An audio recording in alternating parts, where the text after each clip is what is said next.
Hello, everybody. Welcome to another episode of a Slice of Gaming podcast. I am not your usual host. Moon is unfortunately unable to make the podcast, which means your boy, the Uncharted Wolf, has made every single episode of Slice of Gaming. I'm the only one who has done it. Round of applause for your boy. Iron Man. Be here next week, so we're gonna have to find a replacement. God bless. Anyways, we got a lot of news to get to, and we want to get through it as quickly as possible. So, just real quick housekeeping. You can find us on YouTube, Spotify, Apple Podcasts, and more. Follow us on Twitter at a Slice of Gaming Podcast. Or not Slice of Gaming Podcast. It's just a Slice of Gaming. Slice of Anime. Check us out there. And we got a lot more video content in the works. Hopefully that we'll be able to get that all to you as soon as possible. But I am joined tonight by semi-skeleton crew, but we got some cool people here. Patiently waiting for the Switch 2, we got Bench. Listen, screw this Xbox news. We're gonna hype up the Switch 2 for the next 2 hours. Let's go. Patiently waiting for his Hi-Fi Rush sequel that will never exist is Fusion.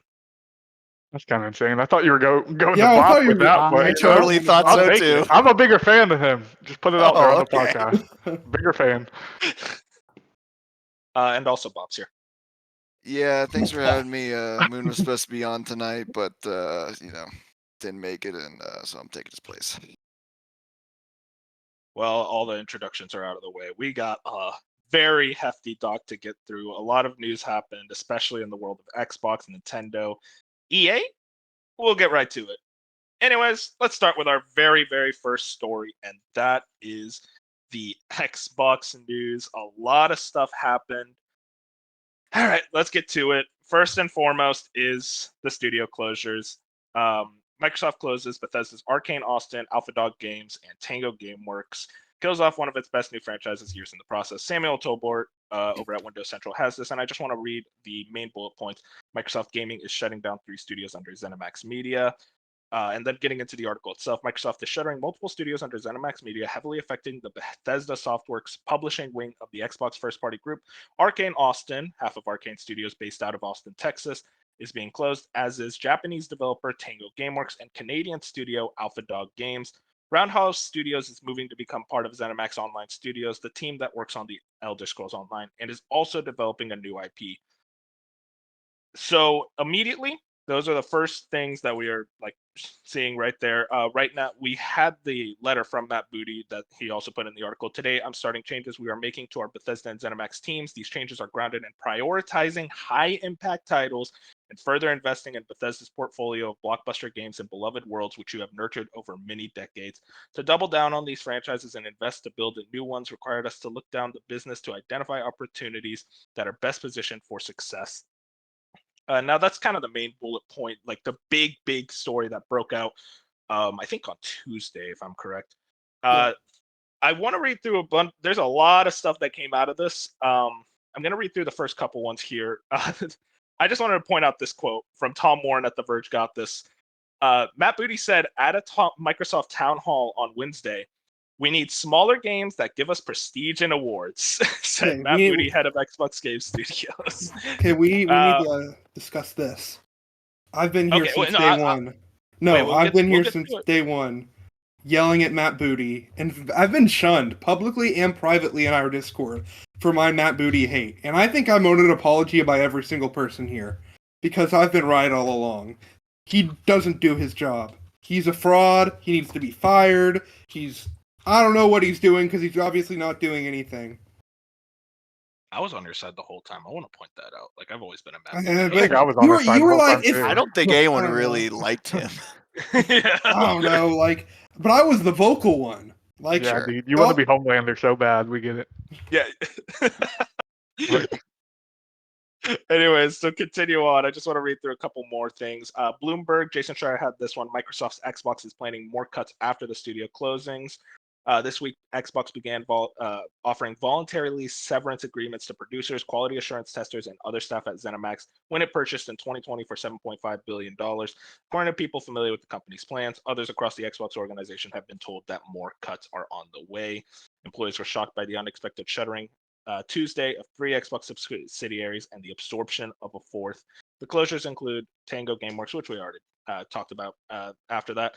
Speaking about the closures more broadly, Booty said that the company's studios had been spread too thin, like, quote, peanut butter on bread, whatever that means, and that leaders across the division had felt understaffed. They decided to close these studios to free up resources elsewhere, he said. Booty added that the shutdown of subsidiary Arcane Austin, the longtime developer of games such as Prey, was not connected to the performance of its new multiplayer game Redfall, a critical and commercial flop. Before its closure, Arcade had been looking to return to its roots by pitching a new single-player immersive sim game, such as a new entry in the Dishonored people, according to people familiar, which Dishonored fans, I've seen them on Twitter, they are depressed just hearing that. Jill Braff, head of ZeniMax Studios, said at the town hall that she hoped the reorganization would allow the division, which also develops Fallout and Doom, to put more focus on fewer projects. Quote, it's hard to support 9 studios all across the world with a lean central team with an ever-growing plate of things to do, she said, according to the audio of the meeting reviewed by Bloomberg.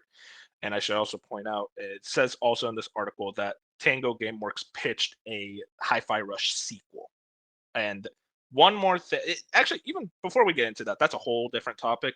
Let's just get on to these studio closures. What is y'all's initial thoughts on this? I have a lot of topical questions to get into, but I just want to go from the emotional headline. Like, how are you feeling after this? Fusion, and I want to hear from you first.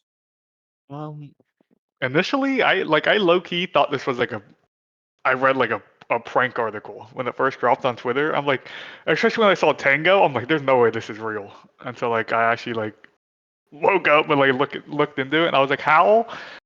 I don't know. This was like very surprising. This wasn't obviously Microsoft buying Activision surprising because that was just insane when it came out of nowhere and just a way bigger thing. But like, I never expected to wake up and see this, especially again from the Tango side. Like, there was always not rumors, but there was like talks about Arcane Austin. Like after Redfall, they lost a lot of people. Who knows like what could happen? They could go under. But even then, I was like, oh no, it's Arcane. Like they put out like they put out Prey before this. They should be fine. They're gonna be okay.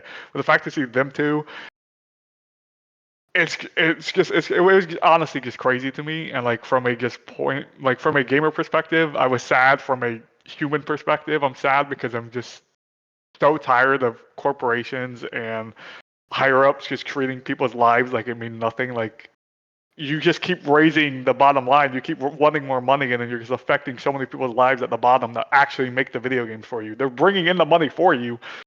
They're gonna have some misses here and there, and even if they don't have misses, like Hi-Fi Rush, they still get kicked to the side. So like, what are you supposed to do? No, I 100% agree with everything you're saying. Bob, how about you? Yeah, I mean, in a very similar way, I woke up to this news and was just so mad because especially with Tango. I mean, Tango is obviously I feel like the biggest one out of this 4. I mean, no disrespect to Arcane, Roundhouse, or Alpha Dog, right? Alpha Dog. Yep. Yeah. They're the mobile ones. Right. No disrespect, but obviously, I mean, it's how can you not talk about the studio that made a just amazing game? Arguably, I mean, it was our podcast game of the year last year in Hi-Fi Rush. I don't know how you make that, that studio closed down, and it's just like I felt anger, I felt frustration, and you think about it's like Microsoft's market cap is some $1 trillion amount. They have so much money, and it, huh? 3 trillion. Yeah, yeah, right. I mean, it's like, how on earth do you let this happen? And there's a lot of thoughts that have kind of gone through my head as being a Xbox fan. Like there's no excusing this. There's no denying this. There's no defending this. It's just like simply unacceptable. And then you start going down like the rabbit hole of, well, what does this mean for like, why we still don't know why necessarily they got closed down. But yeah, just a lot of emotions this week, a lot of different opinions and different predictions coming out too. And we're gonna get to all of them, but yeah, definitely initial thoughts was just like, dude, what the fuck? Yeah, Ben, how about you? Like, just from an emotional standpoint. I mean, I think, like Fusion said, I thought this was a joke article because it was like, Hi-Fi was a great game that was critically well received in pretty much all aspects. Like, in what Bob said, no shame to, like, Arcane, but I guess whenever first thing the article, you can kind of see, it doesn't excuse it, but you can kind of put the picture together of why, maybe, but, like, for Tango, it's just like, why? And I guess it just all comes down to they were both pitching games and they didn't want to like go through that process and fund those games. Which is like that's what you're in the business to do. Like you bought these people to do that and they both put out games like them or not and it's just kind of like mind-boggling cuz it like Microsoft like whole like vision pretty much crumbled and has come into question. Like people have kind of been poking holes in it throughout the past year but like now it's like, do they even have a vision? Like, there's a lot of questions and not a lot of answers. No, legit. My feeling, I'm just fucking sick of Microsoft. I'm sick of them talking. I'm sick of the interviews. I'm sick of the promises. I'm sick of the debates back and forth about them setting up the dominoes. You have the good game, and apparently the good game isn't enough. I don't even know what to fucking feel about this company anymore. I want to support them. I want to be excited for their vision of the future. They have a lot of developers that I have a lot of respect and love for, especially like stuff like id Software. And I don't have to worry about id Software, but also maybe I do. Maybe Doom Year Zero doesn't do that well. Maybe it's not enough because maybe the Game Pass model isn't enough to sustain a company like id Software. Because I was very much certain that a Hi-Fi Rush with the Game Pass model could sustain Tango GameWorks. Apparently not. Apparently, I guess to Matt Booty and Will Braff, whatever the fuck the ZeniMax head is. Apparently that was just Jill. Thank you. Apparently that was just something to get cut from a spreadsheet because the rewards and shit doesn't matter because this isn't Call of Duty numbers. Because they thought, we buy Activision because they're cheap on the market, and you didn't think about, maybe we have to deal with all the people that come in, all the like mass layoffs that are most likely going to happen the moment we acquire one massive fucking publisher like Activision Blizzard, the studios that we most likely need to cut. No, we didn't think about that because you just want to think about the fucking publisher and think about the beautiful Call of Duty and Candy Crush money. I'm just tired of it. And I don't know what the future of Xbox is anymore because it's clear maybe they don't want these smaller games. Maybe I have to start worrying about Double Fine, worry about fucking the South of Midnight development studio. And then Ninja Theory. Compulsion? Ninja Theory. Yeah, Compulsion. Compulsion. Why do I have to worry about them? You're a publisher. You hold the rights to the... I shouldn't have to worry as the consumer that this game I play on Game Pass because you told me, hey, this game is developed by one of our studios at Game Pass and we're putting it right on Game Pass. If I play it on Game Pass, I shouldn't have to worry, oh man, maybe I'm doing wrong by playing it on Game Pass. Maybe I should have to purchase it. Why do I need to worry about that? You put out this service called Game Pass that says, hey, we're going to utilize this to sustain smaller games and the bigger games. But apparently not enough because Hi-Fi Rush was an amazing game that everybody loved, was our slice of gaming game of the year, and yet they are like, well, you know what? They didn't make enough money. They didn't make Call of Duty numbers. See ya. In reality, it should be that these smaller projects can exist because Call of Duty numbers exist. You're not looking to make Call of Duty numbers. And then that Matt Booty quote, we will talk about it. But oh my God, that short-sighted bullshit of we need smaller games that give us big awards. That was a smaller game that gave you big awards. And then there was this whole debate of, is Hi-Fi Rush even a smaller game?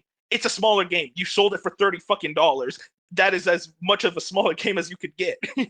We're not making indies here. Like, I assume you're not talking about indie scale games. I'm assuming you're talking about a Hi-Fi Rush scale game. I worry about these developers now, and I worry about this leadership. And I mean, I'll just transition right now. Does Xbox leadership need to change? Specifically, the main trinity of Phil Spencer, Sarah Bond, and Matt Booty. I think you know the fucking answer about Matt Booty. Get rid of this dumbass. I think specifically Matt Booty needs to change because he's the one in charge of the studios.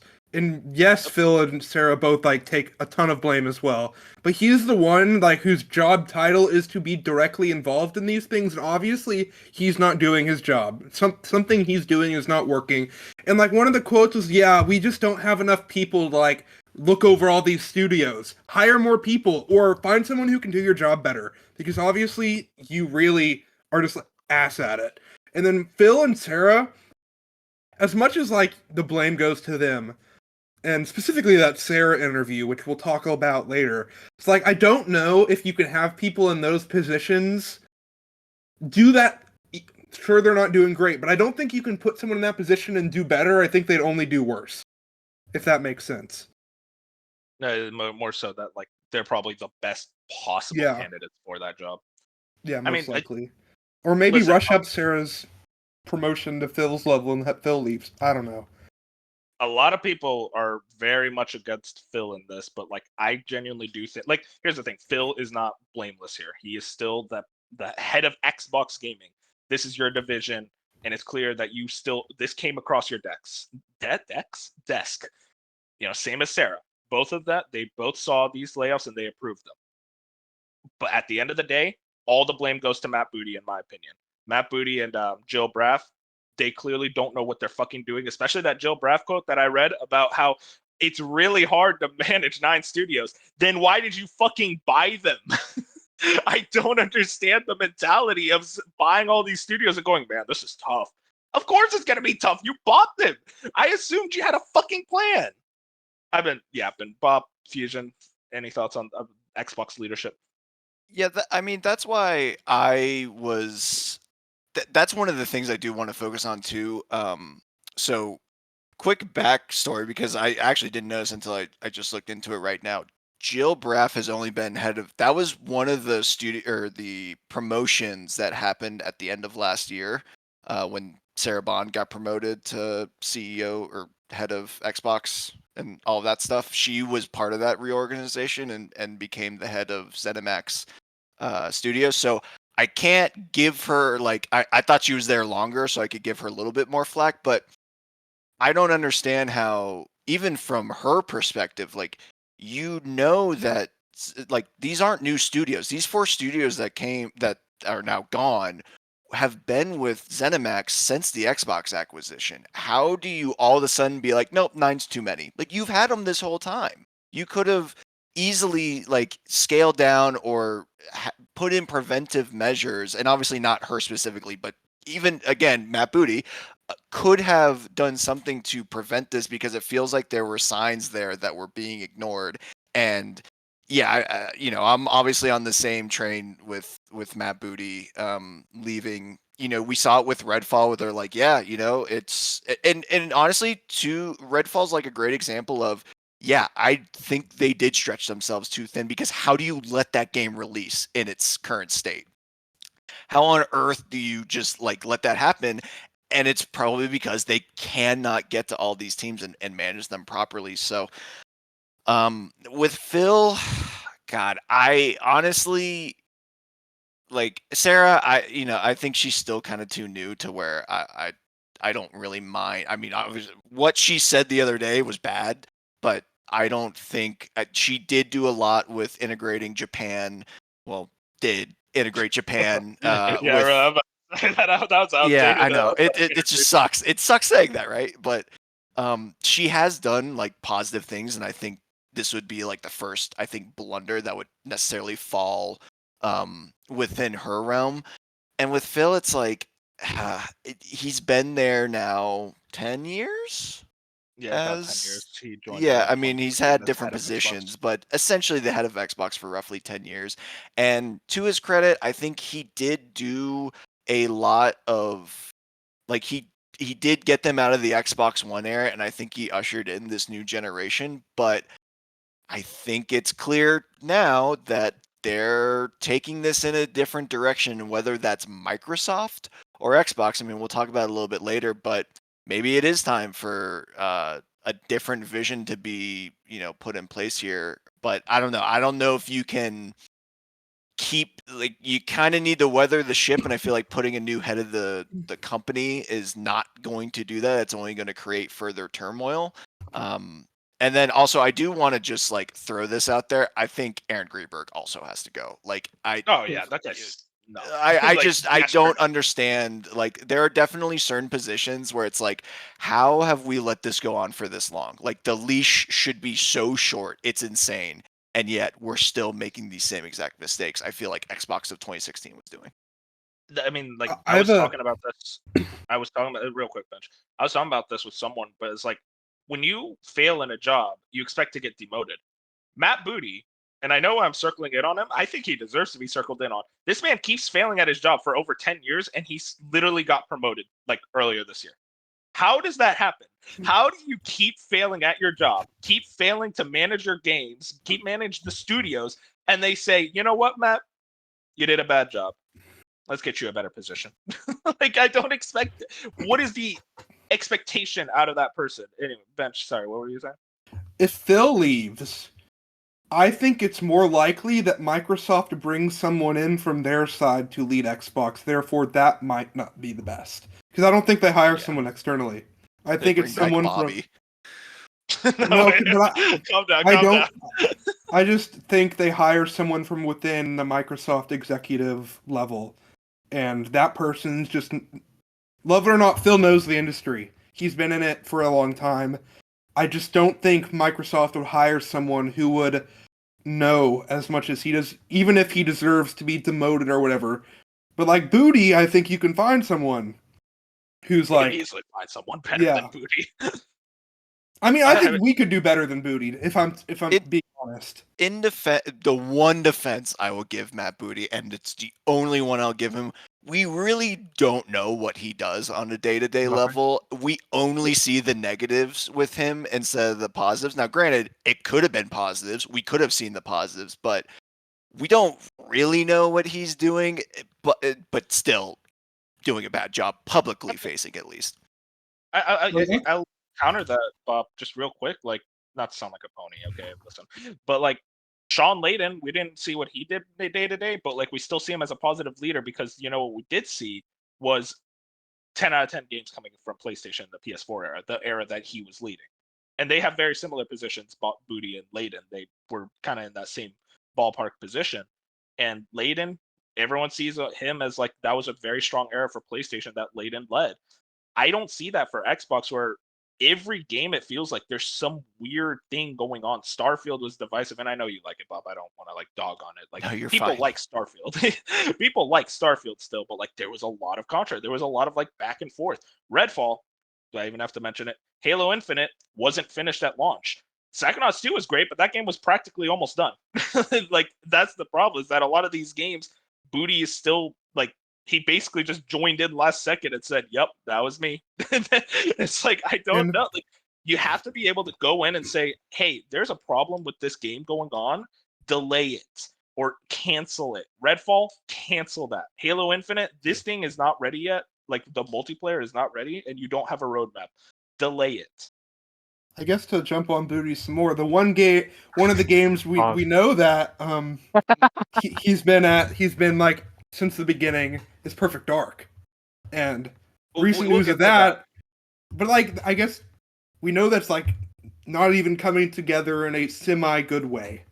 So we'll get to Perfect Dark. That's something. But like Fusion, you've been really quiet. Yeah, let me. One thing.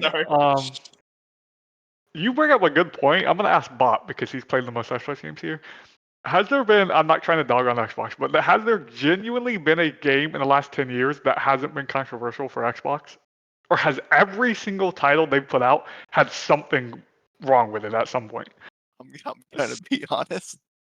The Forza Horizon game's pretty not controversial. Okay, That's about I just forget about the Forza. I forgot about that franchise. But even then, like you look at Forza Motorsport, the one that came out last year, bad. Like I'm straight up, like I am the biggest Forza fan. It is not a good game. Like I don't know what they did with that game. I truly do not know what they did with that game. And I think the Horizon games, for the most part, are obviously 5 was the most well received. So I think there's minor criticisms, but as far as controversy, no, I don't think so. Because even like I think the next best example would be Gears 5, but even that one, people don't love what they did with the story. Like there's still Dark some did not like that one. Yeah, exactly. There's still some like divisiveness. I think legitimately Forza Horizon.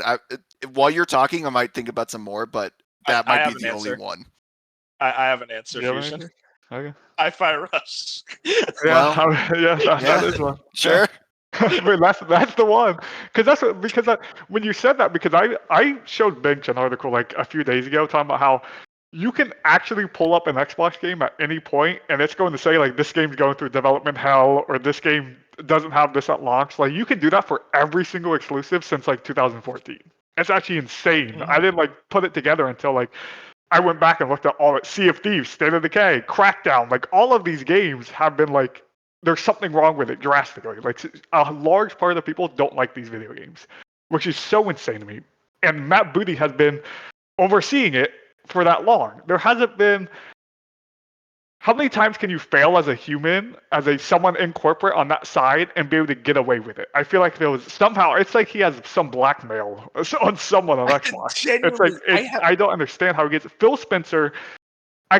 Without Phil Spencer, Xbox probably could have died 5 years ago. I give Phil Spencer some props. My problem with Phil Spencer today is that I think his vision isn't ever going to happen. I think the vision of Game Pass that he wants on everything, commanding the lead, taking it, like you don't need $70 day one releases anymore. Like you can put everything on Game Pass. I think that vision that he had about 5 years ago, I think he's starting to see it's just not, it's probably not like sustainable. You probably can't get there, honestly, in today's market. Like it's just not going to happen. And I think that's the issue we're going with right now. If Phil Spencer's plan would have worked that he wanted to do 7 years ago when Game Pass was a thing, and I know like plans take time, but it's been like 7 years since Game Pass has been out. It's been a long time already, and I understand they just got Activision not too long ago, and Bethesda hasn't been that long, so they still have time to like rope it together. But I think Microsoft now at the top's like, dude, it's been so long. Like we've heard your plan, we've given you the ropes, and I feel like Microsoft's now at a point where they have a lot of money, so they don't need to be hands-on. But I think Microsoft have gotten to a point where they're like, okay, Phil, like we have to actually intervene here. I think Redfall was that point where they were like, Phil, bro, like we have to come in here and we have to do something. Like we have to bring this back in because we're losing so much money on the gaming side. And you just bought a $70 billion company. And like we need that money back. Like we understand you have a vision and you have this Game Pass and you want to get it done and like we can see it in the future. But we've given you 7, 8 years, Phil. Like we can't keep giving you more. Like at some point, you're a $3 trillion company, but the higher ups are never going to stand for it. They're only going to. They have all the money in the world, but they still want more money. They don't. They could lose $100 and they're going to be frustrated. That's just how their minds work. They're greedy. So I feel like, from a Phil Spencer side, I don't see how Xbox would be better without him. Only because I think the only reason Xbox would ever be better without Phil is if Phil is too stubborn to get off his plan that he put out 5, 6 years ago. If Phil is truly like, no, I'm sticking to this plan no matter what, and like no matter what anyone tells him, he's like, nah, we're sticking to this. It's Game Pass, it's this, it's that. And no one can talk it out of him and be like, hey, we may have to transition, go back to the basics a little bit. If like Phil is too stubborn to get through that, then Phil might be an issue. But until we get to that point, I feel like Matt Booty's got to go. Sarah Bond, like Bob said, way too early. And I feel like Sarah Bond, other than that horrible interview, like hasn't been doing terrible. And like she's been moving up the corporate ladders very fast. So like she has to be doing something right on the backside. So I don't know. It's a whole lot of. At the end of the day, I think Phil Spencer can still get more time with them, but I understand why people would be like, Phil Spencer, it's been 10 years, dude. Xbox, you had a little stretch there where you did save the Xbox One era, but we're getting to the point where it's now just the Xbox One era again. Like, we're getting a 2.0 version of the Xbox One era, and it's like, Phil got them out of it. Can he get them through it again? I don't know. Yeah, and I think we're at a point where we have Phil's vision, and now we have conflicting visions within Microsoft for what they would see at what Xbox needs to be and how it'll make money. And I think Phil is kind of in the middle of losing that power struggle. And probably... Yeah, I mean, yeah, there was that quote from Microsoft employees that's like, it's no longer Xbox, it's Microsoft Gaming. And I also think too, it's not really. People try to use it as a conversation piece on Twitter this week, but during Tango's 15-year celebration, Sarah Bond had replied to that tweet saying, "Congrats, hopefully another 15 more years." That was only 2 months ago, and I know Sarah's not stupid enough to say that if she thought the studio was closing, like you just don't say anything, right? Like if you know the studio is probably closing, why even say something? And like no one's making you tweet that. So it almost makes me feel like this was a very sudden move, and it goes back to okay, Microsoft and Activision is now on Microsoft's books. This is the first quarter where that is a thing. Now that it's a thing, you now have the attention of the higher ups at Microsoft. And Fusion mentioned it. How do you go so long without with this plan? Well, I think before they were a rounding error on Microsoft's books. I mean, the Xbox division was so small within or the Xbox division, was so small within Microsoft, whereas now with the ABK and the Bethesda acquisition, I mean, that's $78 billion you now have to, or no, $76 billion you now are costing the company. People are going to start paying attention. And I think and we saw it obviously with the multi-platform releases earlier this year. I think you're starting to, like Ben said, I think Phil had his vision, and I think he still wants to try and see if that vision works. But you're starting to see more and more Microsoft people be like, hey, this isn't making us money. I don't think, because this is another thought I've just always had about Game Pass. Yes, and we'll probably talk about this a little bit later, but yes, it's not. It clearly this is showing that it's not making the money we thought it was, right? Like it's not going to be a good enough alternative for just game sales. But if any company was going to be able to eat that loss, it was Microsoft, and for a while they clearly were. But now that they are making, they make so much revenue and they are such a big part of the company now, I don't think they're allowed to have that much leeway. And now you're seeing maybe different orders from higher ups being like, hey, we got to start selling this game everywhere. I don't really care about the Game Pass users. Granted, I don't know if they're saying that, but it's like, I think the priority is just game sales now, whereas it's starting to shift away from Game Pass.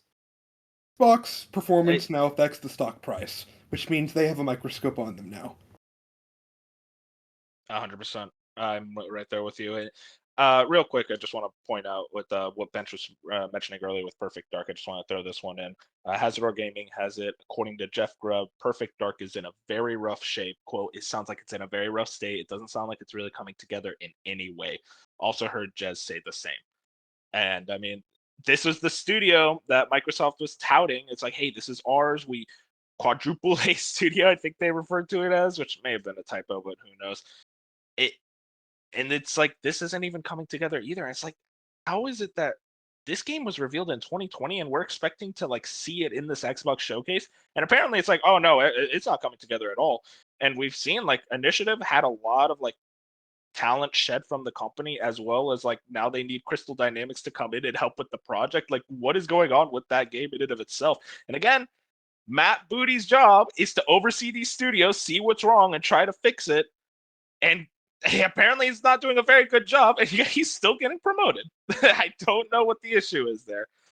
But I think we need to transition into kind of the ugly topic, let's be honest here. And I wanted to bring in this. Shinobi has it. Microsoft is considering another Xbox Game Pass price increase, debating whether to launch new COD games day one into the service. The acquisition of Activision Blizzard has increased Microsoft's scrutiny on Xbox. And the question I'm going to ask you guys right now is as simple as this. Is Game Pass reaching unsustainability? Is it not sustainable? Is there an issue with Game Pass as a model? Is it not the thing that Phil was touting it to be? Are we reaching a point where it is actually detrimental to developers? And not the consumers that, listen, it's a good deal. It's still an amazing deal. But maybe the developers, it's like, no, actually, it's not good for us. Yeah, I think I have like the most aggressive stance on this topic is that, yeah, I think Game Pass is just unsustainable, and them keeping it around is only delaying the inevitable, in my opinion. Like, I think, not keeping Game Pass around, but especially day one games. Because I just don't think that's going to do anything. And I think, like, the plan should be to find the right time window to keep something off Game Pass, like 6 months or something, to where the people that want it will buy it. And then when it comes on Game Pass, you have another wave of people. And then that can honestly help them get new audiences for games after launch. And then I guess if Microsoft needs to update games, by the time it's on Game Pass, it'll be good. Like what Fusion says, day one games is kind of like buying the worst version, I guess. But yeah, I think Game Pass is unsustainable. And like Call of Duty, I guess my outrageous prediction is that it isn't on Game Pass. I don't think it makes the Game Pass. Here's the thing, and I'll say this. If Call of Duty is not on Game Pass day one, then the model is fucking broken. Because that's literally what we were touting as the big Game Pass thing. It's like, at that point, why are you even doing Game Pass if Call of Duty is not going to be a day one Game Pass exclusive? It's either go ahead. It's either it's on Game Pass and they raise the price, or it's not on Game Pass. And if they raise the price anymore, you're getting into territory where people are thinking of, maybe it's cheaper if I buy these games, because if Game Pass is $20 and Hi-Fi Rush is $30 and Hellblade is $50, at that point, most people are just going to buy the game. Because that amount of subscription for new games they're getting maybe once every quarter or longer than that, it doesn't add up to where it is, and honestly already bordering on right now. I mean, Bob, you're or Fusion. I see you unmuted. You want to go for it? Yeah, I think, how do I say? I think 2 to 3 years ago it was unsustainable. But like Bob said earlier, Xbox could take the hit. Microsoft was always able to take the hit before Activision. They were able to get away with it. They were able to put these games, very few of them, but they were able to put the games on Game Pass and say, hey, we can do this because it doesn't matter what these sales are, because we're going to take the hit on the books down the line. And we're fine. We're a $3 trillion company. But I still think 2 to 3 years ago, it was unsustainable. When you saw people in the industry, I'm going to bring up Sean Layden again just because he's the GOAT, but he said it. He said it 3 years ago. He put out the article where he's like, this is not, you have to get 500 million subs. Like, you have to get a lot of players on Game Pass for this to ever work. And people at the time were like, he's just a Sony pony. He wasn't working at PlayStation at the time, but he was just he's just on the Sony side. Of course he would say that. Of course he's against subscription. They don't have Game Pass over there. But we see a lot of devs. There's a lot of devs that are in favor of Game Pass. I know that. But I feel like more and more time over the last year, we've seen a lot of devs speak out about Game Pass on Twitter. We've seen devs say hey, our games will never go to Game Pass. Layering is one of them, where they're just Game Pass isn't a model that is sustainable for us as a dev team. And I feel like, I would assume with Xbox now they don't have as much money because of Activision and Bethesda. I assume the amount of money they're going to offer for these devs to be on Game Pass are probably less now than it was 3 years ago. If you're an indie dev, again, I don't know, it could be more, I could be wrong, it couldn't change at all, but I assume in my head, Xbox is probably offering them even less to be on Game Pass now, especially because Game Pass isn't growing. They're not bringing in they're not bringing in new subscribers every quarter. It seems like it's either going down or just flatline. There's been no improvement. So at some point, for one, Call of Duty has to be in Game Pass, because like you said, the model makes no sense if Call of Duty is not in Game Pass. But I think even when Call of Duty goes to Game Pass, they're going to lose so much money that I say lose either way. You either don't put it in Game Pass, and now you're admitting your model has failed and you're going to have to pivot, or you put it in Game Pass and you lose billions of dollars. How does Xbox truly win at the end of the day come this fall when Call of Duty comes out? I don't have an answer for them.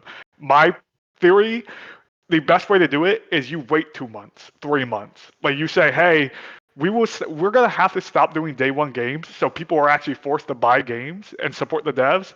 But 2 to 3 months later, if you're one of those players that can wait, you can jump into Game Pass and the game will be there for you. That's the only way I can see a middle ground where this will truly work for Xbox.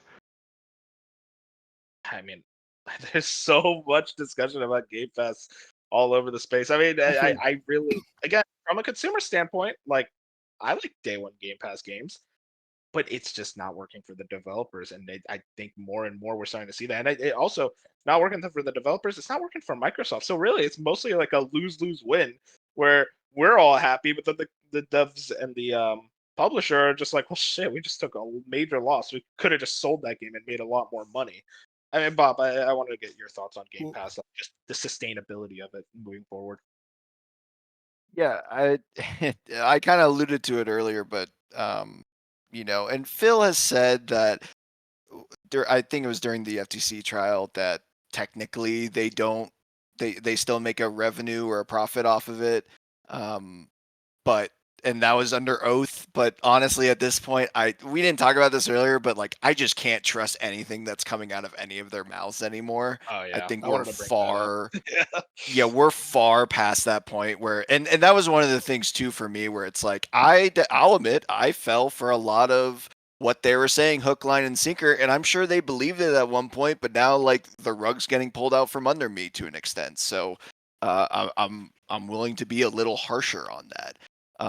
But as far as Game Pass and sustainability goes, yeah, like I said, the fact that they are releasing those 4 games on multi-platforms clearly means that they are trying to find supplemental income because the Game Pass model isn't sustainable. And I think it probably just didn't have a high enough attach rate for it to be sustainable. I think they said 50 million. I totally glossed over if we talked about this 30. already. It was 30, including gold subscribers. No. What they projected it to be. Oh, so they projected to have 100 million Game Pass users by 2030. Yeah, I mean, clearly that's not happening, right? And so I think they would have that sounds like the number they would have had to hit for everything to work, and clearly we're not going to get there. And so I think we talked about. I agree with the day one back 3 to 6 months, because I think you're going to piss way more people off upping the price of Game Pass than you are to say, hey, wait 3 months and you'll still get the game. People still will wait like 9 to 12 months for the EA Play games to come to Game Pass because they know that's going to come to Game Pass like a year later. So I think most people are willing to be accepting of that rather than another $5 per month increase that would make it $240 a year to pay for, at least for Ultimate. So it just, it doesn't make sense to raise the price. I would rather them push back the window in which the games get released on Game Pass, the day one games. But Game Pass has to figure out what it is, because I don't think this, as much as I would like it to be a one subscription fits all service, we said it, the money's starting to run out. You're not going to be able to get a Power World day one anymore. You're not going to be able to get a Hollow Knight Silksong day one anymore. You're going to need to figure out, okay, are we going all in on our own portfolio? Because now we have Bethesda, Activision Blizzard, and our own studios. We should be, well, and maybe that's why Matt Booty was like, hey, we need small successful games, because it's like you need to fill in those gaps yourself. Or you need to start pivoting away and being like, hey, and make it more like a PS Plus service and say, okay, we're just going to give you, games that aren't necessarily the first party games, but it's still a subscription service where you're still going to get a collection and catalog of games and blah, blah, blah. But they need to figure out what they want to do, because it feels like they're still in this middle ground of trying to get day one third party games and, their own studio games day one, and there's too much money being spread around like peanut butter on bread, apparently. And okay, now we're not quoting him. Don't bring the that stupidest quote, by the way. Like, okay, yeah. I think we know what spread thin means, but all right.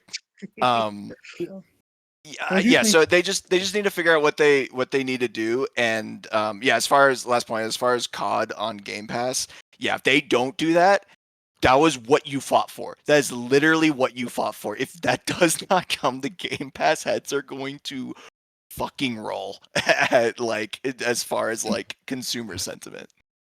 Yeah, I mean, I think a big, like, the description I'd put Xbox right now is directionless and visionless and like just cloudy. Because I mean, like, we're talking about what does Game Pass look like. And like multi-platform, they're being so coy with multi-platform. It's either you go into it or you don't. Like the 4 games, and they acted like they weren't really thinking about anything else. That was just a lie, because they're thinking about everything. If we're being honest, like they're just thinking about everything. And I think they should rip the Band-Aid off and commit to multi-platform games, because I think that could save them a lot. I mean, that I didn't even bring that up as a question. Bob, sorry. Yeah, that's why I just. The only like I don't necessarily disagree with you, Bench, but I do think, like, I don't think Phil was just straight out saying, yeah, these are the like he specific, and we've gone back and forth about this, but I think he's left the door open to say like, hey, we may in the future put more games out there, and these are the only 4. I think he just said these are the only 4 right now, like for the foreseeable future, but I don't think he was ever lying about his intentions, and I think now it's obvious that yeah, there's going to be more games that go multi-plat. I mean, yeah, like the multi-platform strategy, that's something I wanted to bring up. I completely forgot to put it on the doc, but like, I think that is at this point a go. Like, yeah, I want Microsoft to commit to it, just like Bench says. It's so one foot in, one foot out. Just say, hey, our games are going to be on multiple platforms. They will be on PS5 6 months later, or hell, day and date. I don't know. Like that would probably be a crazy idea, but like maybe if you want to increase that bottom line as much as possible, but like say just like Starfield, that is going to come to PlayStation, or God, what's the other game that's coming out this year? Indiana Jones. Like Indiana Jones, that's going to be a day and date. Like Avowed, that's day and date. Like we're not going to miss out on those sales on PlayStation. And if you want to play it on Xbox, you're going to get it on Game Pass. Maybe that's the approach. I don't know.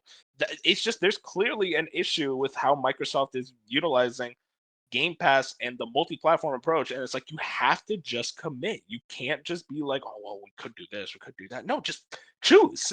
I shouldn't have to fucking debate. You're the company. Do something. And also, we talk about it later, but like those Switch 2 specs, they could put stuff on Switch 2, and that's a whole new audience for them, and that could be big. My thing with multiplat is I actually think that might be the only way for them to keep Game Pass in the loop.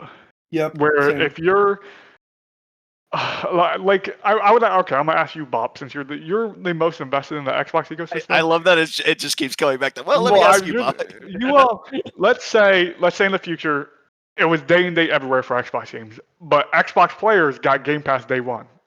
Would you just continue to stay on Xbox with your day one Game Pass, or would you pivot and be like, I'm just going to get a PlayStation, get the PlayStation only games, and get the Xbox games? Wait, sorry. Okay, say it one more time. So say in the future Xbox goes fully multi-plat. Yeah. But if you're an Xbox player, you still get day one Game Pass titles. So then, like on PlayStation, it would come like what 3-6 months later? No, I'm still saying it comes to PlayStation day one, but you're paying full price. So you're paying full price as a PlayStation player. So I'm saying Xbox can use that where they're still getting day one $70 sales, but the Xbox, because the PS5 has 60 million users. They have double of the Xbox. You know what I mean? So you're giving way more opportunity for people to buy your game. My question is, for you who's heavily invested into Xbox, would you just continue to play your Xbox and say, okay, I'll stick with Game Pass, I'll get these games in my subscription service day one, or would you as a player be like, I'm just going to sell my Xbox, go to PlayStation, get the PlayStation only games, and buy my games anyways? And also for this hypothetical, PlayStation 5 has an asymmetrical controller, so you don't get to No, you can't say that because No, because I want to know as someone I want to put my mind as someone who's heavily invested in the Xbox ecosystem. Would a heavily invested Xbox player stop playing on Xbox if games went everywhere else? As long as Xbox still kept Game Pass intact as hey, you can still play your game day one on Game Pass, but you could buy them full price at another platform. Like, how many players would leave Game Pass to buy that game full price? Yeah, it is a fair question. I do think there would be a sizable amount of people that would. For me specifically, I think I'm just too ingrained into the ecosystem at this point. Asymmetrical thumbsticks aside, I'm too ingrained into the. I mean, I have like 150,000 gamer score. I've been playing games on this console on Xbox Live for the last 15 years. It would be hard for me to give that all up unless they literally forced me not to, because again, as I mean, this just shows how ingrained I am into it. Like, trophies don't do anything for me. Steam achievements don't do anything for me. Xbox achievements, I will still, like Sandland, I've been playing it and it's like I want 100% that game, whereas like something like, now granted, Rebirth, that's like the first game I've considered going for a plat for, but I don't have that same level of wanting to 100% these games on other platforms. And whether, I mean, that's totally a personal thing. I mean, nothing against those games. They're all great games, but that kind of goes into my kind of future thinking about all of this. I think as long, and also too, I have a PC, and I feel like that is the biggest upgrade here, because even if they don't make an Xbox console, they'd be crazy not to still have an Xbox PC app, and I would just play my games there. So I think for me, as long as there is still an ecosystem, they could go third party, they could lose their consoles, you know, as long as they are still a platform to play on, I think I'd still probably pick them over the competition. Like a Steam. We also know Xbox is moving away from being just hardware. That's been a long-term thing going on. So naturally, it would make sense for things to just be on PlayStation and Switch 2 maybe day one, and then have more of maybe expensive console for those people, and the rest just like find other places. Because they can still have... Yeah, I mean, I don't know what exactly I'm trying to say, but I mean, they still have like ways to... Just go multi-platform. Don't professional one in out. I would say, what is the true con to Xbox going multi-platform now? They don't care. They don't care about the console sales. They've said it. They're like, we already lost it. We can't other than obviously pissing off a lot of people, millions of fans. That would be the one thing. But from a corporate, hey, we're a business perspective, I don't see a single L for Xbox to go multi-platform. Here's the thing, Fusion. I'll say this real quick. I just want to say this. Fusion, in your reality, what you're saying is completely true. If Sony and Nintendo were allowing Game Pass to be on their platforms, but that doesn't matter anymore.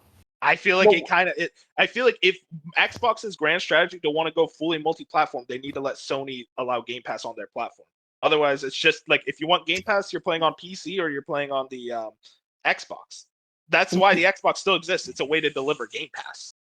Infusion, you did say that you're pissing off consumers if you go full multi-platform, and I think they're pissing off consumers more being wishy-washy and one foot one out. I think that's dragging it out. They just need to rip the Band-Aid off and deal with the blow, and then move on. I think it's annoying for people like us who have a gaming podcast and are really into the ecosystem. Like my best friend has an Xbox. He didn't know who Tango Gameworks was. He was just like, I had to tell him the Hi-Fi Rush studio closed. He's like, oh, what? That sucks. Like that was his reaction. And I think that we do kind of overstate how much we take up of the general populace, but still, I think to Bench's point, I think it would still upset a sizable amount of the community. I will say I saw a lot of people outside of I have friends like you, Bob, of people that aren't as obsessed with shit like this, and they were extremely mad at Microsoft for shutting down Tango. They just, it's like the Hi-Fi Rush studio, and it's like, why wasn't that game good? Like that was their answer to me. Yeah. I don't think anyone would defend that. I think even people on the outside, or I guess that aren't as into it as much, would still be like, why did you close down a studio that just made a good game? I mean, that's just common sense.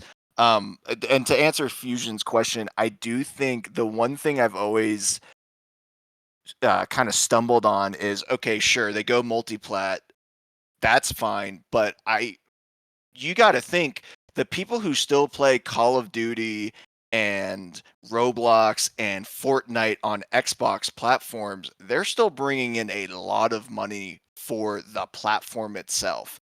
And the more the more you go multi-plat, the more you risk people leaving your platform, the less of that 730 split of revenue comes in. And I genuinely don't know what happens at that point. Because sure, they have a lot of studios and they could, just turn into another Activision Blizzard where it doesn't matter. But I do wonder if losing the extra income from those other games because you're still a distributor of said games, losing that because you're losing people, that's the one con I see in all this. That's a good point. I didn't think about the store and microtransactions and that. Those things add up.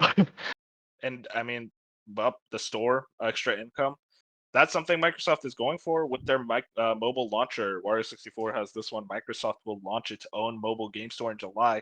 It will launch with its first-party portfolio, including Candy Crush Saga and Minecraft. The store will open to other publishers later.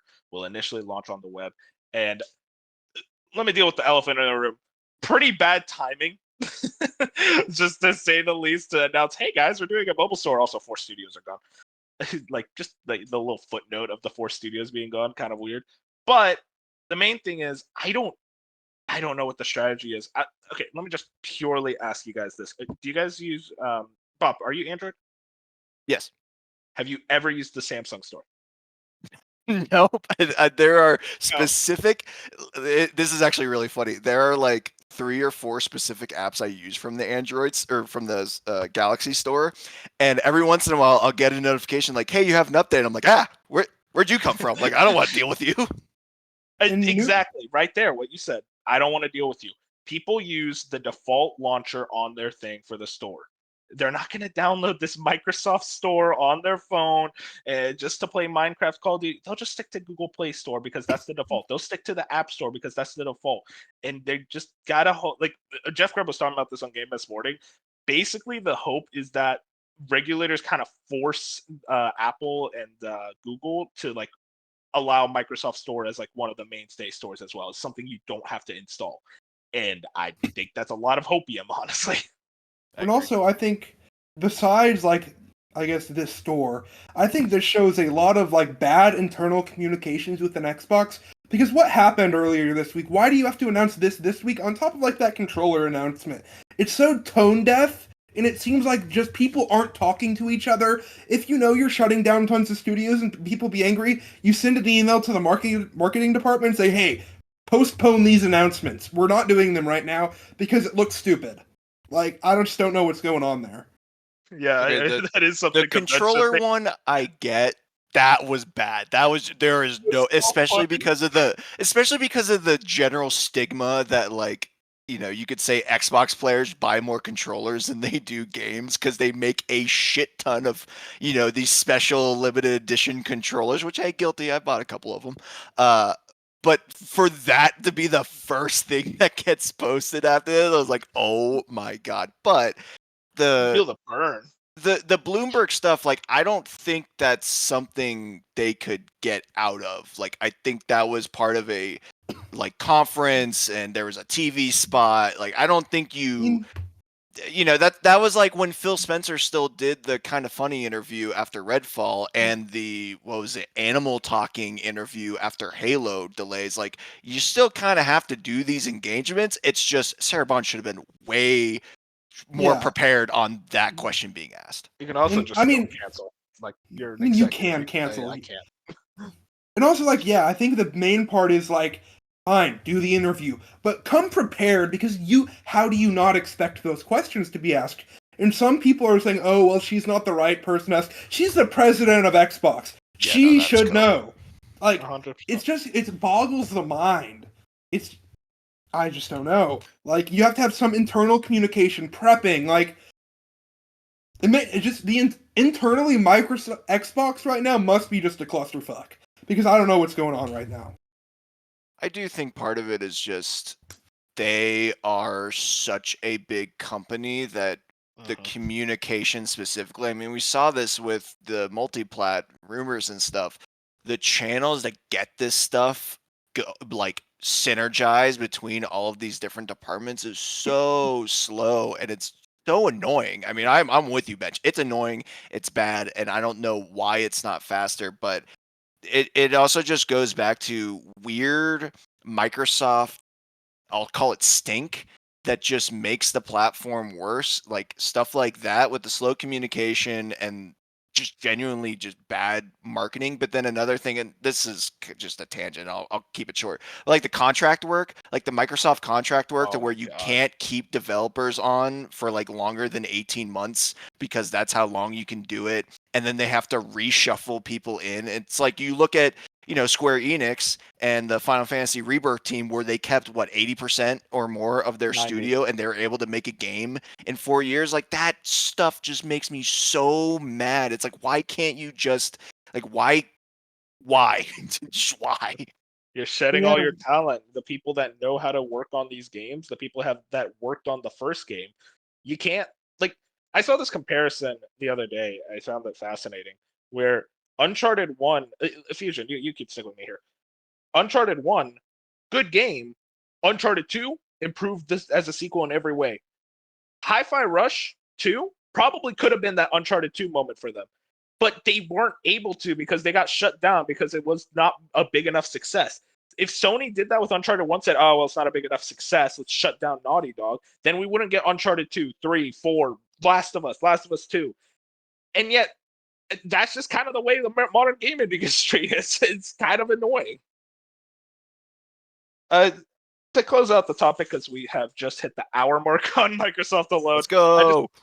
I just wanted to, with one word, how do you guys feel about Microsoft's future right now in Xbox?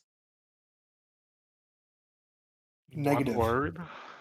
Negative. Foggy. I was gonna say cloudy. Yeah, I think Betch actually said it the best. Like, I genuinely don't know. I don't know if I have a word.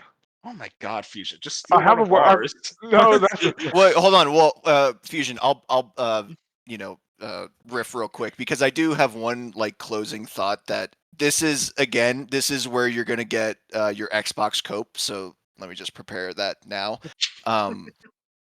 It is the only interesting thing that I think isn't being discussed enough is that this was specifically Bethesda. And I don't know. I mean, I am sure that Activision and the internal Xbox studios are probably facing similar things. And they even said as much in, I think it was Bloomberg's article, that there are more layoffs coming, or there's going to be more of this. We don't know what the form is going to look like.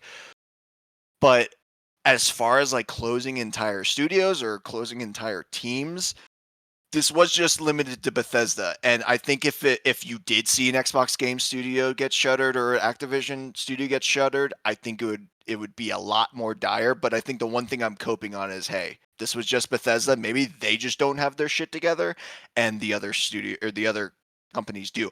I don't think I believe that, but again, this is my cope. Yeah, man, I'll let you cope. I got my word, bro. All right, you got your word. Let's go. Uninspired. That's my word. That goes hard. You know what? Nice. That was worth an extra minute. Yeah. All right. Okay. Well, I think that's everything in regards to Xbox. Thankfully, it's our time. We can move on to some positive news. We got to talk about Nintendo, as Nintendo has finally said the Switch 2 exists. We don't even know the name yet, but it exists. This comes from a tweet over at Nintendo Company Ltd. The famous intro. This is Furukawa, president of Nintendo. We will make an announcement about the successor to Nintendo Switch within this fiscal year. It will have been over 9 years since we announced the existence of the Switch back in March 2015. We will be holding a Nintendo Direct this June regarding the Nintendo Switch software lineup for the latter half of 2024, but please be aware that there will be no mention of the Nintendo Switch successor during that presentation. All right, guys, let's pop the champagne bottles now. we fucking did it. They said it exists. They said there's a Direct next month, and it exists. That's all that matters. It's going to be a full Direct 2, and we Nintendo fans are feasting. Screw so Xbox 2, PlayStation. We are on top forever and always. Let's go. PC gamers, take a hike. That's all I'm going to say right there. What, Bob? You got something to say? No, I agree. Yeah, PC gamers. I have one, but I love my Switch. Take a hike, dude. Okay, but in all seriousness, more Nintendo hype is that I was picking up my Switch OLED today because I was installing a couple things for travel. That's just such a it feels so premium. Just holding it, it just feels right. Dude, okay, sorry, I'm going to add on to this because I thought this was a funny anecdote. I was at a Monster Jam event last week, which, hey, whatever.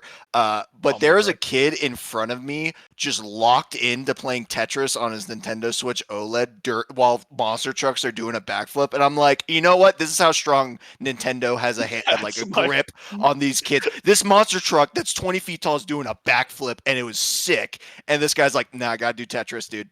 I'm my in. Fucking hero. I'll just immediately. I want to get to these other things. Andy Robinson has this tweet that I found interesting. Canton Games, Sercantado tells VGC Nintendo's aggressive forecast could indicate strong game plans. 13.5 million is a very aggressive target for hardware sales that late in life cycle. So it either has some bangers to release this fiscal year, or it will finally cut prices. And then David Gibson tweeted this one in the results call when asked if the next gen console was brand new. Furukawa answered, Switch next model is the appropriate way to describe it. So it's very much a deal with the Switch. And we have specs. I want to get into those later, but I want to actually talk about Nintendo's 2024. They forecast 13.8 million, if I remember correctly. That is enough. Right now they're at 141 million. That is enough of a forecast for them to meet the Nintendo DS's sales, which is currently the best-selling Nintendo console. Do they? First of all, do you guys think they hit that? Yes. For the fiscal year. Yes. I mean, I don't know why I doubt them at this point. You know? Really? I should point out their last this fiscal year they shipped 15.7 million units, but this is the last year of the Nintendo Switch. Yeah, we also had a lot of good games last year. Yep. Whereas I mean, not this, not the poo-poo the lineup, but hey, who knows? Maybe the direct, next month will set up the fall, but they're going to need something in the fall, I think, there must be something for them to be that confident. And we also have like early next year as well. You never know; they could have like Pokemon Legends early next year or something. I mean, right there, I think Pokemon Legends is very likely going to be the next year thing that could sell a lot of Switches on it in and of itself. But I mean, what could come out this year? Do you guys think? Because like Mario is most likely going to be with the Switch 2. I don't think that's this year. That probably got delayed with the Switch 2. I assume Mario Kart's also a Switch 2 deal. Yeah. So I'm like, what? I know a couple. You have the Prime remasters 2 and 3. You have Fire Emblem Remake. You have the Zelda ports. That's the question though. Who's going to sell Switches? That does add to a good financial year though. So I will. I'll give you that. I do think Prime 4 is this year. That's a crazy. I don't know. Yeah, that's interesting. I think Prime 4 launches with Switch 2. I mean, that's a big bet between Jeff Grubb and Mike Minotti right now about like if Prime 4 launches with Switch 2. I think it's with Switch 2. It's either I think. But it also like Prime or like Metroid is such a niche. I know like it's a great franchise, but like sales wise, it's so niche that like it wouldn't surprise me if Nintendo said, "Nah, we're gonna put you at the tail end of the console instead of launching with it." Also, go ahead. Mitch. I know we call Dark crazy, but the possibility of us having a Pokemon title this holiday, I don't think it's impossible. I think it's impossible. That's impossible. We literally just got the February, like the Pokemon Presents, like they would have announced it if there is going to be a Pokemon title this fall. Also, you just reminded me, Dark actually said his thoughts about the Xbox situation. I'm just going to read them out real quick. Uh-oh. So, in regards to the Xbox situation, I think no one at Xbox expected the higher-ups at Microsoft to take much control over there, as they are leading all shit's happening and none of the positive for the company. I still think Xbox will stick to their plan they've had for the most part for another year, depending on how things go, but I'm not sure after that. That shit Matt Booty did was genuinely evil IMO and extremely tone deaf to everything that's happening. I wouldn't be surprised if he's attempting to climb the rankings at Microsoft. And I think we already agree with all that. I'm sorry, Dark. I know I should have read that earlier. Give him his own timestamp as as a consolation. I already made the timestamps. I'm lazy. Anyways, back to Nintendo though. It is interesting. What about this price cut? Do you guys think that's a thing? No. Why price cut it now? Because I think they want to position. I think it looks good if the Switch 2 is $400 and the Switch OLED is $350. I think that looks good because you're only asking for $50 more, and it's not that big of like a deal to most people. I think that just looks good and helps them, I don't know, make it look new. I don't know. Also, selfishly, if they don't price cut it, that means my trade-in's worth more. So yes, do not cut the price, Nintendo. Bro. I mean, the real question I'm honestly having, and I feel like this will affect Switch 1 sales, is when this thing is going to get revealed, like what date? Because we know it's not going to be in the June Direct, so I assume all of June that's out. July. They've announced the Switch OLED in July. They announced the Switch Lite in July. I think that's a month they really like to announce consoles. No, I think it's September, October. Oof, late in the year. I mean, if it's September, October, does that still make the March release date that's kind of been rumored forever? I think it could be an April release date. I think it still could be March, but I think it's whenever 3D Mario is ready, and they're not gonna rush 3D Mario. True, like some people are like over exaggerating this to, oh, it's fall 2025. No, it's in the first 4 or 5 months of the year. I don't think there's a question about that. Did we get confirmation that the Switch is for sure next year? We know the Switch. No. We just got announced that it's gonna be announced this financial year. Okay, got it. But not like a release. But I mean, like it was supposed to come out this year. That makes sense. And yeah, if the announcement is within the next fiscal year, then yeah, I mean, so could it slip into like summer or like fall of it's next May year? at the latest, I think. I think latest for it to launch would be like May. I think I'm with Bench there, but I can't imagine it fall. I just don't want to put the energy in the world that it's going to be fall. Okay, Bob. Sorry. But also too, I don't know if I'm giving Nintendo too much credit here, but I feel like the spring used to be a much slower period for video game releases, and at least in my memory, since the Switch launched in the spring, like the spring release schedule has ramped up every single year since then. I do have a question, I guess, kind of about that. We saw Switch, where that first year of the Switch was legendary. Like, they were just hitting on all cylinders. Pretty much, there was a new game almost every month. Do they replicate with that with Switch 2? Because, like, on top of, like, GTA 6, Death Stranding, next year could be gaming. So it could be peak. Bench. Here's the thing, Bench. They did that because the Wii U was such a flop, and they needed to integrate the consumer faith into Nintendo. So they were like, we need to drop everything. I understand that. However, they delayed the Switch 2. I mean, yeah, that's true, but like, okay. What are the games? Like, Splatoon is probably not ready. That was last year, I think, right? So they don't have Splatoon. Mario Kart? Do they have a Mario Kart? Yeah, I think. Yeah, I would say Mario Kart. That's definitely a possibility. I pray to God it's a new one and not an 8-port. I swear to God, if it's an 8-port. Yeah, I want to say. What do you even call it at that point? I think we could have a Monolith title. Monolith, I agree there. I think it's about time for their next title. I think 3D Mario's an obvious one. Metroid Prime 4 doesn't really matter because that wouldn't sell systems, but like, I mean, even then, like, I think Prime 4 is always a debatable, like, either it's this year or next year with the Switch 2. Yeah. Man, I mean, I'm thinking more on their other franchises. Zelda's not ready, obviously. No, we could have Grezzo games. Grezzo remake. Did they do a 2D Zelda? There it is. I mean, Grezzo could do either a new 2D Zelda or a remake of a 2D Zelda. Most likely a remake. I think they try. I think they try and get something Zelda out within the maybe not 2025, but within like the first like year of the Switch 2. I think we have something Zelda from like that date. Maybe it's like early 2026. I don't know, but within that year, I think we have something Zelda. What was the 3DS Zelda game? Was it Link Between Worlds? Yep, one best games of all time. Has that been ported yet? No, not yet. Okay, I mean that would be my guess. You just reminded me, Bob. Kid Icarus Uprising port, I actually think is this year. That's been rumored to death. Yeah. I really hope so because that game is so good. I want more people to experience it. What about? What about? Do we think any Mario sports games? Baseball. Besides kart? Baseball. Yeah, baseball seems to be the one that they really are gunning for. Who's that baseball player that's like kind of a superstar? Shohei Ohtani, yeah. Do you think? Okay, this is like a thought exercise I saw on a podcast. Does he like will he be playable or is he going to be like just in ads and stuff for the game? I would imagine it would be ads. I don't like.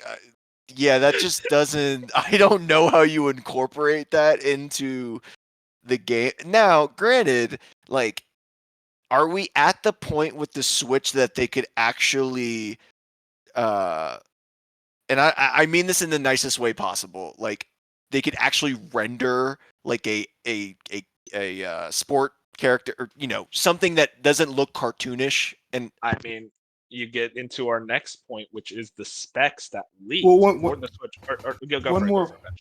One more thing. I think another reason they're going to try and hit on all cylinders like 2017 is they want to integrate people into this new Switch. They don't want to like Wii U it.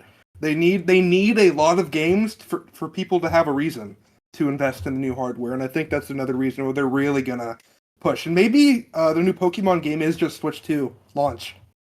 I mean not launch, but like launch window. And I think that could be... I have such a hard time believing that an install base of 140 million is just going to disappear overnight for them. There's no way they do that. I'll tell you this, Bob, as someone who knows Nintendo. DS was 150 million. When the 3DS came out, it came out in 2011, we got DS games for maybe a year. Right, that's what I'm saying. I'm not saying it has to be a long time, but like, there's no way they cut you cold turkey at launch. But we think 3D Mario is. There's going to be games. There may be a couple things that are both, but there are going to be games that are Switch 2 exclusive. That Mario Kart, I would say Mario Kart's like a cross-platform. Like I think that's going to be Switch and Switch 2. That one, I think, like that's probably something they've been working on for the Switch, so that's an easy transfer. I would also probably say the same for Metroid Prime 4. Like that's another one. If that were to release next year, we're not fully agreeing there, but like, I don't. It just depends, really. Like, Nintendo. Here, as someone who's covered Nintendo for a long time, you can never predict them. You say they go left, they're gonna go up.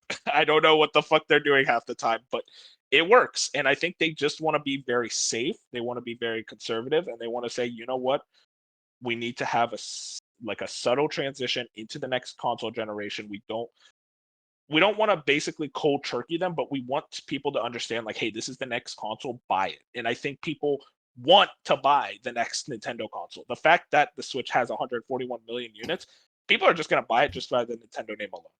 It is that strong. Mm-hmm. I think this could, if they don't have stock, this could be the first console where I'm like, yeah, I may have to go the scalper route if it's really that bad.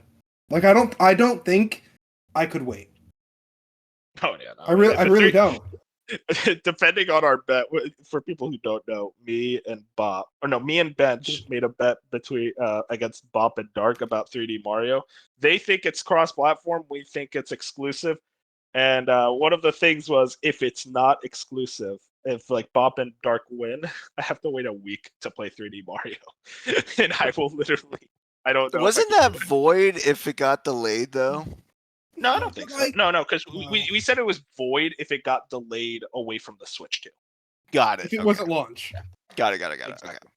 Okay. I mean, like this is like the first. Like I'd throw $1,000 if I had to. Okay, I'm not going to go that far. I can wait a little bit. No, I'm definitely with you guys though. Like as much as I love my Switch OLED, I'm trading that thing in as fast as possible. God. No, I'm like, I love the Switch. Mm-hmm. I want to get rid of it. This is a 7-year-old console. Like, I'm ready to get rid of it. Like, even I like just booting it up. Yeah. Even looking about like those console icons, just compared to like all the other console UIs, you're like, I need those 4K icons. I mean, do we think they're actually gonna do anything different with that? Well, here, I think this will. Okay, so one thing I forgot to put in: Nintendo accounts will transfer. That is something Shintaro Furukawa stated at the investor meeting. So that almost pretty much confirms like backwards compatibility is a thing, which I think is also just a reliability. I mean, also like we have are those games with uncapped frame rates just gonna like run better? I would hope so. Who's saying they're uncapped? Some games are uncapped. Some of them are uncapped. Breath of the Wild is uncapped, I think. It shifts a lot between like 30 to 40. It's weird. But like, I see. Gotcha. I better put Breath of the Wild in my Switch 2, and that shit better run at 60. That's all I'm saying. It's like, there's no way it doesn't. Do they have some updates for games? Because I think Tears of the Kingdom, you're gonna boot it up day one on the Switch 2, and it's gonna be 4K 60. I mean, this is actually a thing that was kind of like talked about. Is recently they stopped selling certain Switch games at like retailers and stuff, and that kind of told me it's like they're probably like preparing for like Switch 2 versions of these games, and they're like, hey, buy the Switch 2 version of Paper Mario: The Origami King, of Super Mario Odyssey, of Breath of the Wild, with like 4K asset, not 4K assets, I don't think that, but like 1080, like much better looking assets and like just better frame rates, better resolution, the DLSS from NVIDIA, which we'll get into in a minute. Like, are they going to charge me $10 for all these? Because I'm the type of person, I own almost every Switch first-party game digitally. I would pay the $10 for like every game. For every game, you're gonna load up like Breath of the Wild once and yes. go, wow. No, I mean he's a fair. sucker. I would maybe do it for quite a few games that I really like. Sports Story on the Switch 2, dude. Are you kidding me? No. Bench, I get that. I'll do it for like Bench says every game. Like I'll do it for like Mario Odyssey or Tears of the Kingdom, but like I'm not gonna go, oh man, Nintendo Switch Sports. I gotta see the assets on this one. I'm replaying Tears of the Kingdom with that Switch 2 update and a hope to God that it has a master mode, because I need that, replay that game so bad. It's so good. Listen, we all want to replay our games. And I mean, we got to talk about the specs of this console, because a lot of that has been leaked. Now, of course, none of this is official. We never know if Nintendo doesn't say, but Central Leaks put out a pinned tweet of like kind of everything we know right now. He says, let's start with performance. The reality is that Switch 2 will be a very powerful handheld device, much more than you might expect. The PS5 and Xbox Series X will be 4 years old when Switch 2 releases, and the Switch 2 hardware will be much, much more modern, especially thanks to DLSS. So while raw power won't match current gen consoles, image quality won't be far behind. Comparing apples to apples here is just impossible. The architecture is too different, and we don't have enough info yet.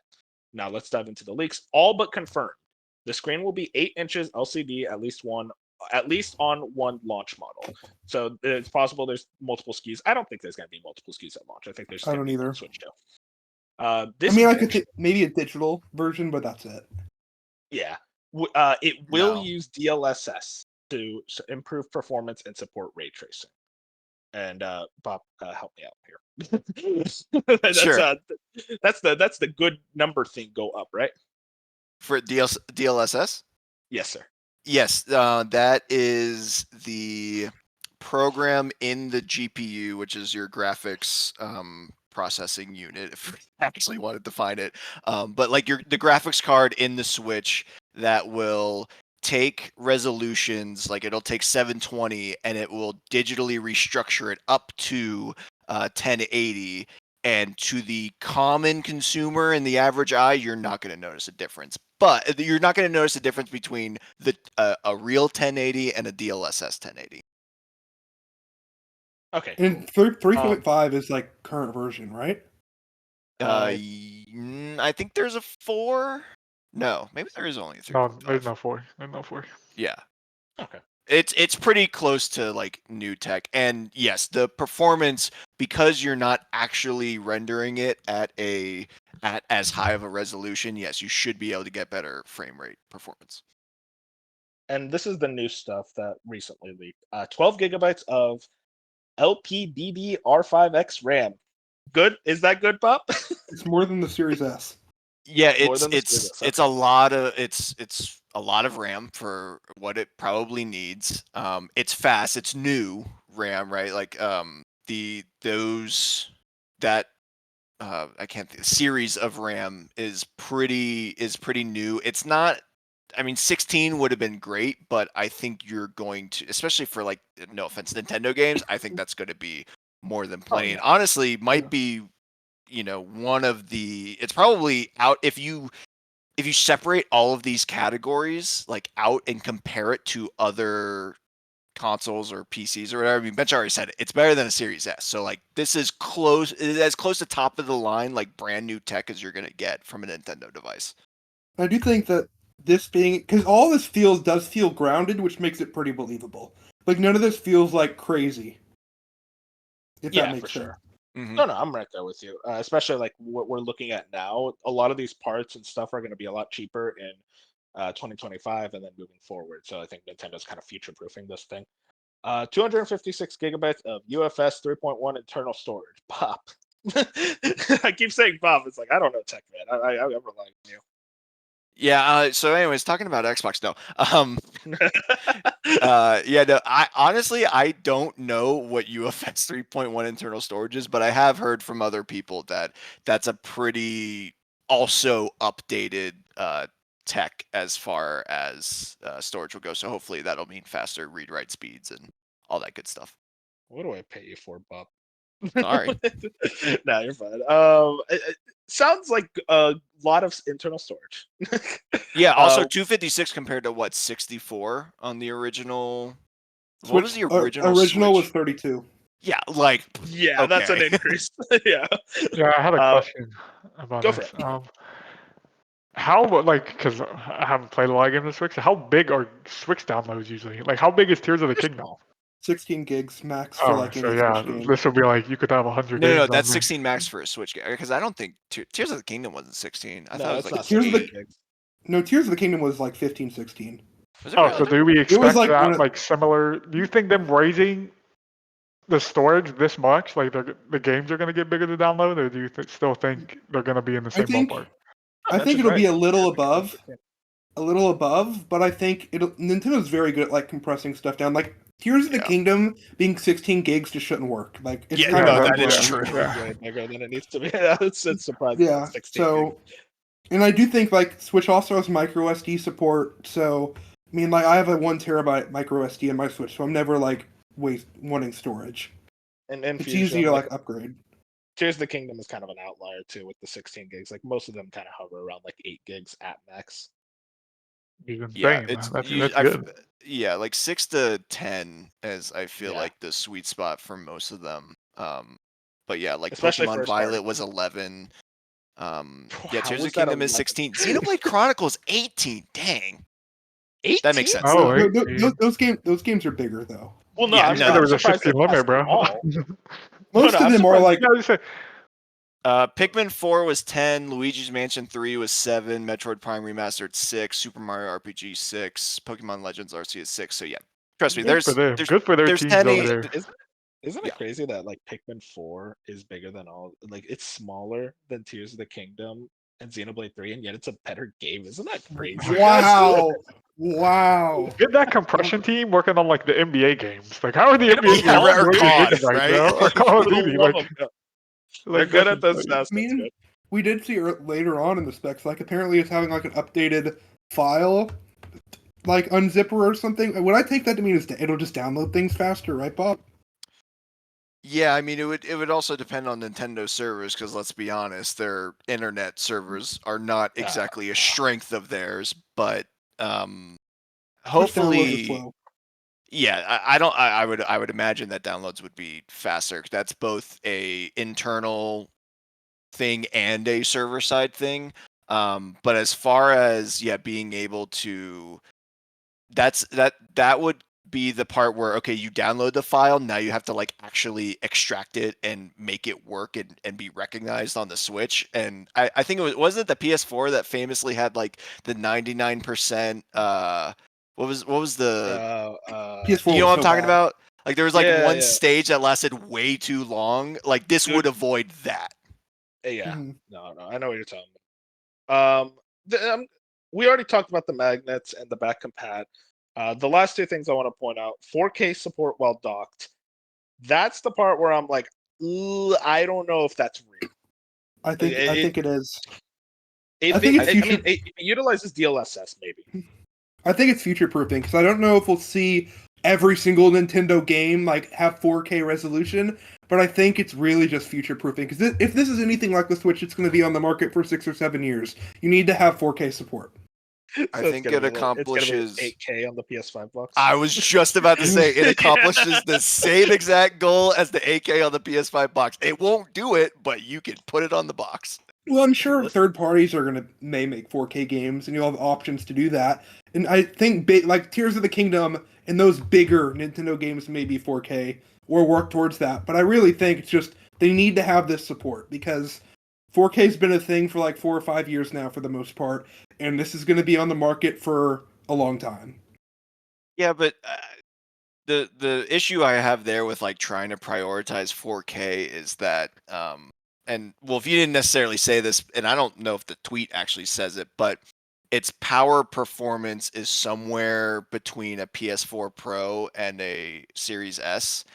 And like sure, there were 4K 60 games on the PS4 Pro and obviously the Series S, but I almost hesitate wanting Nintendo to just jump that much farther ahead. And like, I kind of like that they are able to develop at a different resolution and a different art style to accomplish what they did on the Switch.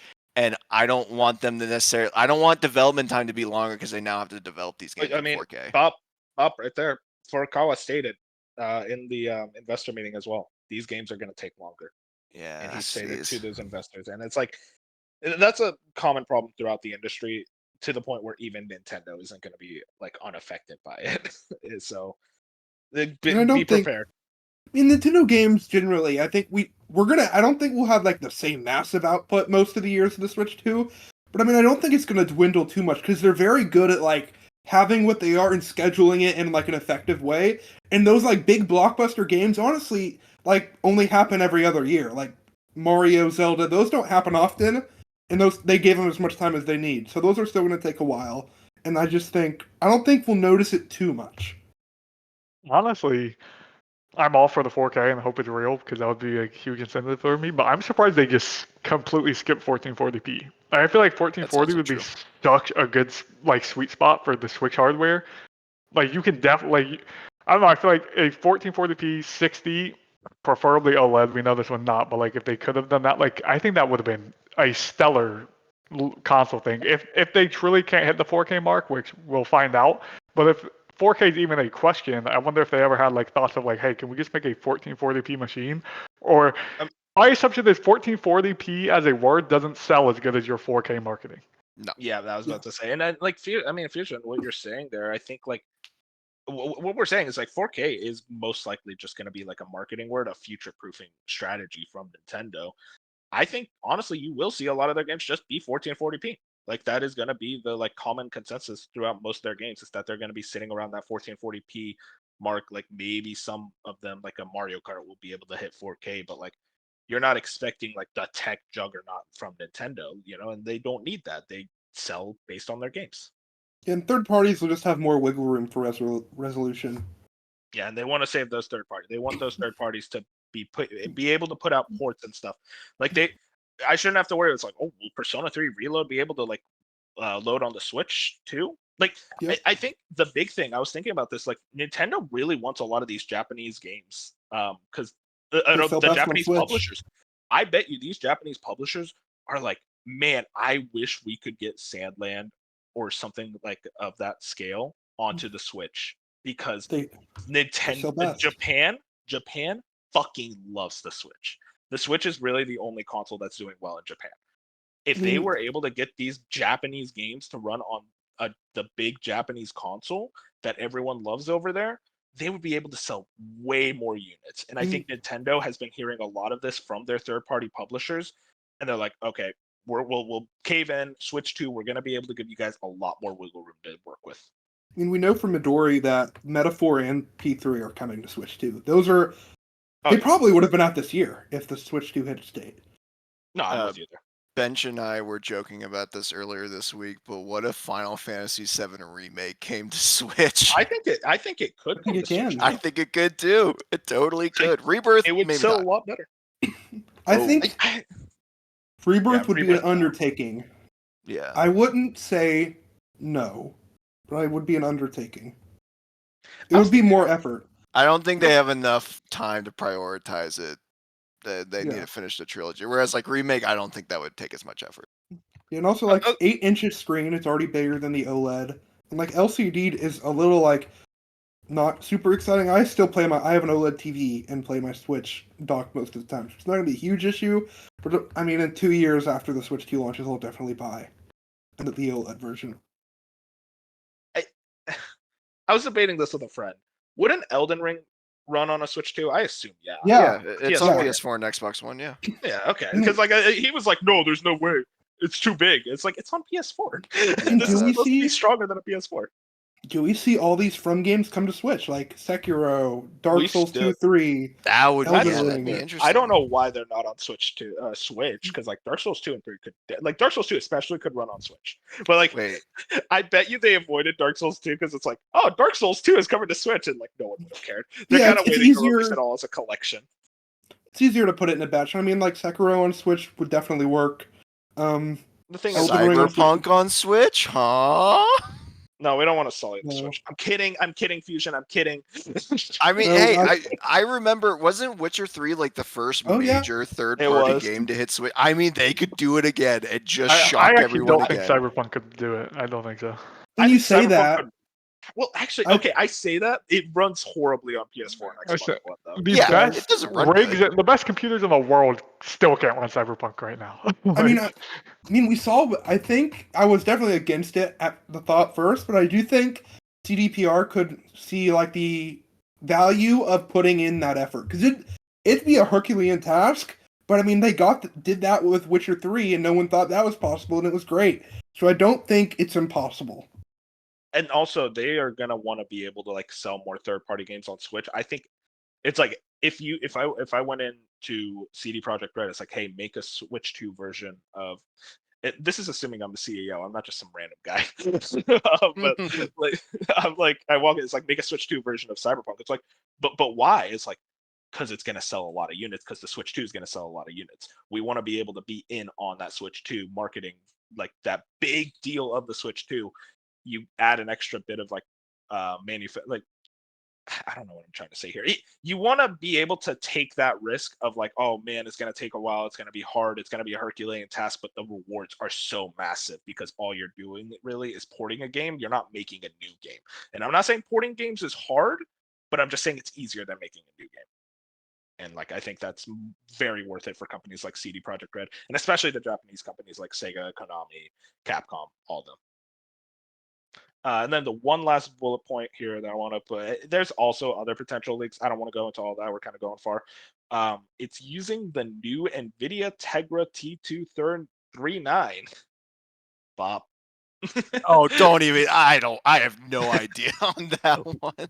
I will say, what I can say is it seems like they really want to stick with NVIDIA. NVIDIA is a very strong partner for Nintendo. Yeah, definitely. And honestly, I mean, we kind of said it earlier, but yeah, the allegedly the specs have it around a PS4 Pro, and in certain areas of performance could go up to a Series S. So I think that's still pretty good for what where a new console should be from Nintendo, because I think unfortunately the technical leaps and bounds have not been as great from last generation to this generation, whereas from the Wii U to the Switch, it felt like there was still a lot of ground to make up, whereas now they can kind of catch up a little bit. I mean, yeah, I was not expecting this power jump, and seeing all this make me extremely excited for Switch 2, and it's actually got my mind racing what next year is going to look like for gaming, and I'm just so excited. Well, one company that seems to be very excited about the future of gaming is Electronic Arts. That's right, people. We are going to be talking about EA. They recently had their investor meeting, and there was a lot of interesting quotes that came out of this that I'm very interested to get you guys' thoughts on. The first one is here. So this comes from Adriana9 over at Extreme Tech. EA CEO is eager to ramp up generative AI use in game studios as quickly as possible. Despite the games industry's mixed feelings about generative AI, EA CEO Andrew Wilson is anxious to apply it wherever he can.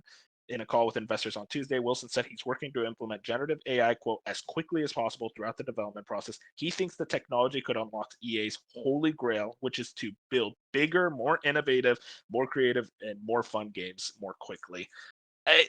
I'll ask immediately right off the bat, just what are your guys? Do you guys think all of this is just buzzwords, it's just noise, or are we going to start seeing like generative AI genuinely be used? And I want to point out specifically generative AI, write me a story type AI, not like the AI that's used like machine learning and like stuff that's like used to speed up like programming, but like generative AI, like they create the systems in place. It obviously is a big topic, but just from broad strokes, like, is this going to be something we see in the next few years for gaming? It is, I think, at least, and I think they're first gonna get very ambitious with it, and it's gonna not work out super well. And then some companies are going to start using it as tools instead of like the whole thing, and I think that's what's gonna kind of help, because I don't think AI can be very bad, and at first I think it's going to make for some very bad games, especially from like EA and maybe Ubisoft. But I do think you can harness that, and it can help maybe take some of the time away from games that takes to make games. Yeah, I agree. I think AI at some point is just like kind of inevitable. Like it's going to happen, probably sooner rather than later. I think Binks has a point where I could see the company trying to jump way too hard into it at first and try to do so much with it, and it's just not going to work. But throughout the years, they might scale it down, and then we're going to get to a point where, like, if AI can be used as a good tool to actually help, like, write or, like, other than just speeding up dev time on, like, an actual making a video game side, like, if they could genuinely, like, get AI to be able to make creative stories and, like, help us with certain things in the gaming space, if it could speed us up and help us stop having games every 8 years and maybe lower, like, okay, a game every 5 years or a game every 4 years, as long as it's not going to take human jobs, I'm all for AI being like an actual useful tool. It's once you get the projects that are going to be all 100% AI based and there's going to be no human art connected to it, and like that's when it becomes an issue. But if we can avoid that, which I doubt we will because that's not how the world works, but if we can avoid the negatives that surround AI, I feel like it could be an actual useful tool in a lot of these game development systems. And then you can, like I said, hopefully we stop seeing a game once every generation from Naughty Dog and we get 2 or 3 games a generation from Naughty Dog if they can actually use stuff like this, or like EA can actually speed up Mass Effect and like other stuff if this is an actual tool that's going to be useful. Yeah, I will say I think we're all on the same page here where this is not NFTs, right? Like there is actual substance behind this. I think there are certain elements where AI can be useful. I mean, it came out that Rebirth had AI do the lip syncing for the characters for all the different languages, which I think was um, a good small use of the of AI. But yeah, like Fusion said, they're not going to stop there because of course capitalism is going to capitalism. They're like, we can save this much money by cutting this whole staff and doing all of this in AI. And it's like, no, you can't actually, but you're going to anyway because that's what the shareholders are going to want to see and blah blah blah. So I think so it's going to be interesting to keep an eye on this and to find the balance, because I I think there are genuinely areas where AI can speed up very medial tasks or things that just are tedious that take a long time, and they can make those faster. But they're just, knowing how companies work, they're just not going to stop there, and they're going to want to try and do everything, and then we're going to get another GTA trilogy remake situation again, or something where there's too much AI and it's so obvious, because you can already tell AI art that's obvious or AI script writing that's obvious.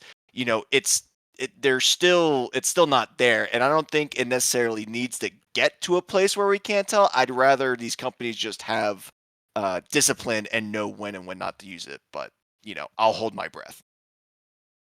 You're gonna be holding your breath for a long time. Especially, you're gonna be holding your breath for the next Battlefield game. Get ready, boys, because Andrew Wilson. This comes from Jeff Keighley, friend of the show. In today's earnings call, EA CEO Andrew Wilson says he has been playing the next Battlefield game with the development team, which is already bullshit. That man does not play video games, and it will be, quote, tremendous live service. Everyone's favorite buzzwords. I actually don't know. Fusion, are you a Battlefield guy? Because I know you're a big Call of Duty guy. Is this doing anything for you? I do like Battlefield, not nearly as much as Call of Duty, but I like the games. Okay. Does the idea of a live service Battlefield get you ready? The thing for me here is I don't understand why people are running with this, because like Battlefield's it's live service. It has been for 10 years. Like I you know what I mean? Like live service isn't a new thing. Just because like there might be a battle pass. Doesn't mean it wasn't live service for 10 years before that. I just feel like it's an online multiplayer game that has microtransactions and everything else. Like that's been Battlefield since 2012. So like I think the new word to just describe Call of Duty and Battlefield and Fortnite, all these games are just live service. And I feel like people are running with this and like, oh, they're turning Battlefield into a live service game. No, Battlefield's always been a live service game. They're just now using this buzzword that pisses people off. No, I'm with you there. I feel what you're saying. I will say the last two Battlefield games at launch, especially, were very massive disappointments. 2042 is horrendous. Yeah, 2042. I don't know if there's a lot of faith in DICE right now. Like it is at an all-time low for them to nail the next one. My hope, my promise is Vince Zampala's over there. And he's taken the reins of the Battlefield teams, and he has not missed at a single thing he's ever done in his life, like at EA, anywhere. Like they just, whenever there's something, like whenever a project is in trouble, you send Vince over there, and I promise you that thing's going to be good. So like I have full faith that he's going to turn around whatever Battlefield issues are having. Some would call him the anti-Matt Booty. Yes, actually, like he should be running. He should be running Xbox. Throw him over there. Phil, get the paycheck out. Come on. Like he's so good at his job. Titanfall, like Respawn, everything. Just no matter what that man has touched, it has turned gold. And I think they knew after 2042, they're like, okay, we got to do something. And like they're probably sitting there like thinking all in a meeting room, and they're just like, it's Vince. That's all we need. They have a big picture of him on the wall. It's like that's our Batman. Yeah, I mean, it's just like it took them 6 months to get a scoreboard for 2042. Yeah. Like that. Like I look at that and I'm like, yeah, I will not believe a single thing I hear about this game until reviews come out and people actually like it. And if in EA's, I guess, defense, or at least in their back pocket, Apex Legends somehow is still thriving way longer than I thought it would. So even if Battlefield isn't a success, I mean, granted, you can't ride on Apex forever, but they have a backup live service FPS that seems to be still doing just fine. No, you're 100% right. I hope it's a success. I'm not a big Battlefield guy, but I do worry for the Battlefield community because they've been treated pretty badly.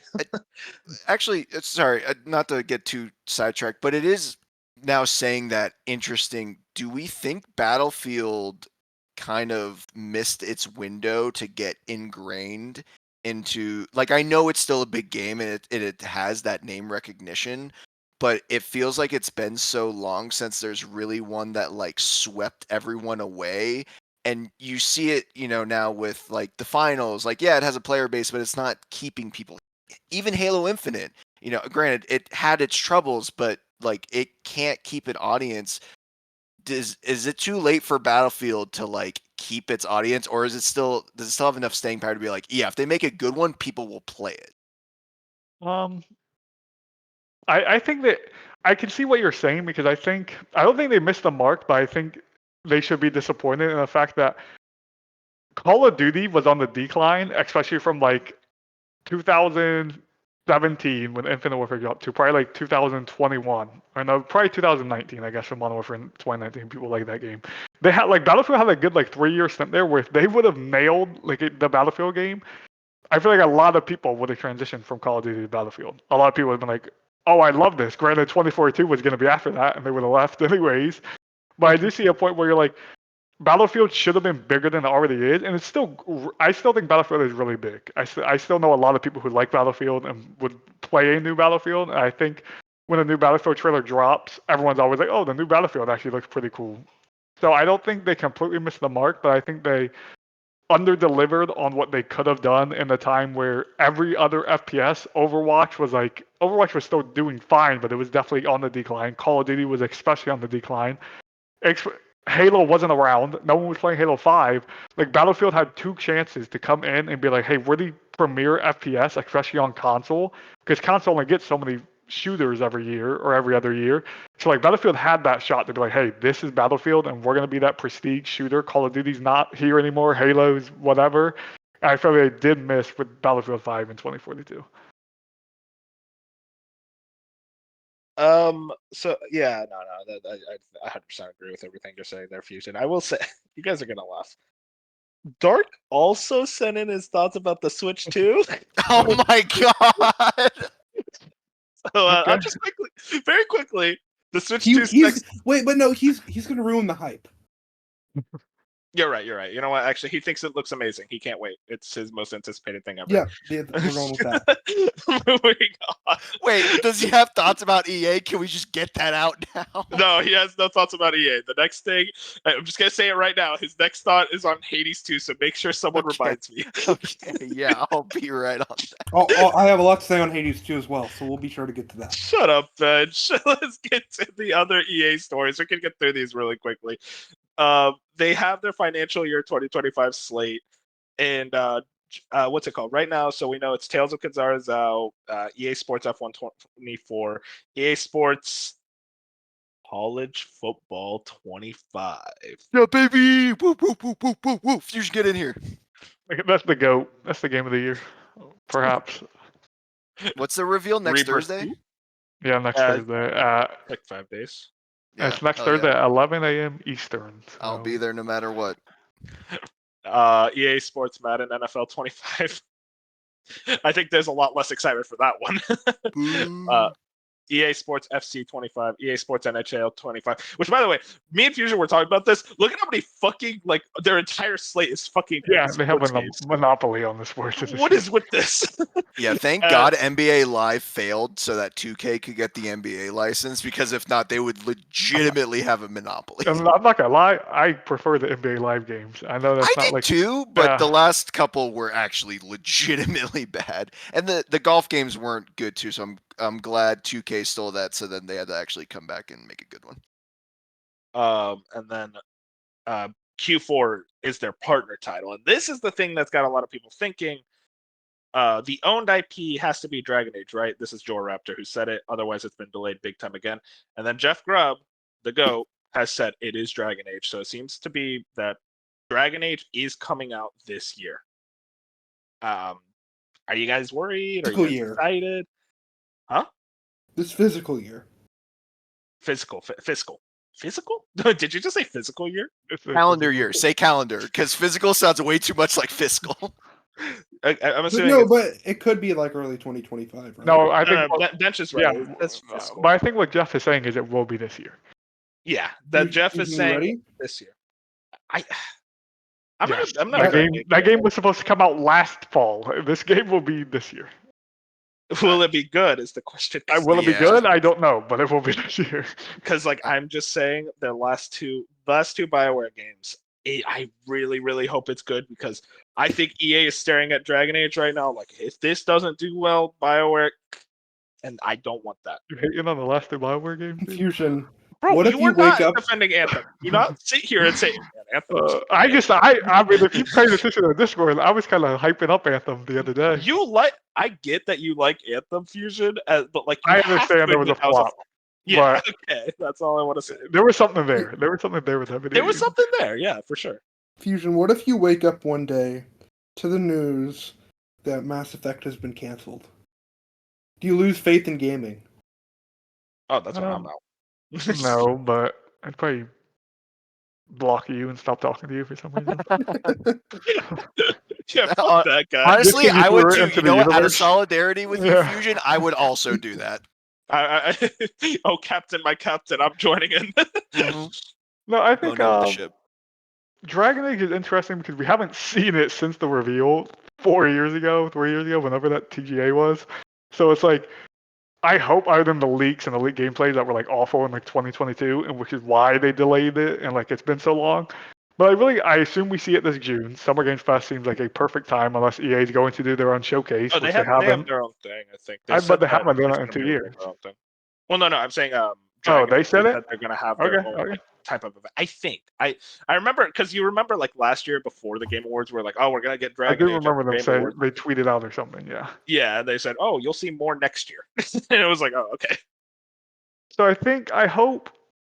I still think there's a lot of talent at BioWare. Granted, is that talent working on Mass Effect right now? I know they're big enough to where they have two teams and not everyone's working on the same project. That talent might be on Mass Effect, and like the other people, which they're still talented game devs, but I mean, like the B team might be just finishing off Dragon Age, and just the rest has moved on to the Mass Effect game. But I still think not everyone loved Dragon Age Inquisition, but that won Game of the Year, and it's still like a highly rated video game. Like it's still like a high 80, I'm pretty sure. So that game was good. You know what I mean? The one Game of the Year that year, it came out, people liked it. So I still think Dragon Age, especially fans, probably have at least some type of like hype level going into this, still believing in BioWare's vision. We'll see if they deliver on it, but I don't think this game's like I don't see a Suicide Squad.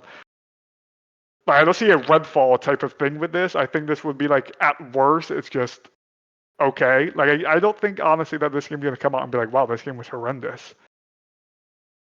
I hope so, man. I really do. Real quick, there has not been a confirmed EA summer showcase. Well, yeah, no, I don't know EA thing, but I remember them saying like we will have more. He thinks like a Dragon Age, like BioWare thing. Yeah. I don't know if there was. Okay, sorry. Though, so maybe I was wrong there. I mean, that's something you'd put at like a Summer Games Fest, though, right? That's what I'm thinking, because it's been at every Keighley show so far. Yeah. I just wish EA would freaking bring back EA Play. Like, why? Yeah. Why do we stop doing it? I want to see Skate again. Okay. I mean, yeah, Skate. That's a whole other thing. You say it's like, man, why don't they do an EA Play? Did you just see the financial year quarterly? Like, I mean, most of it's gonna be sports.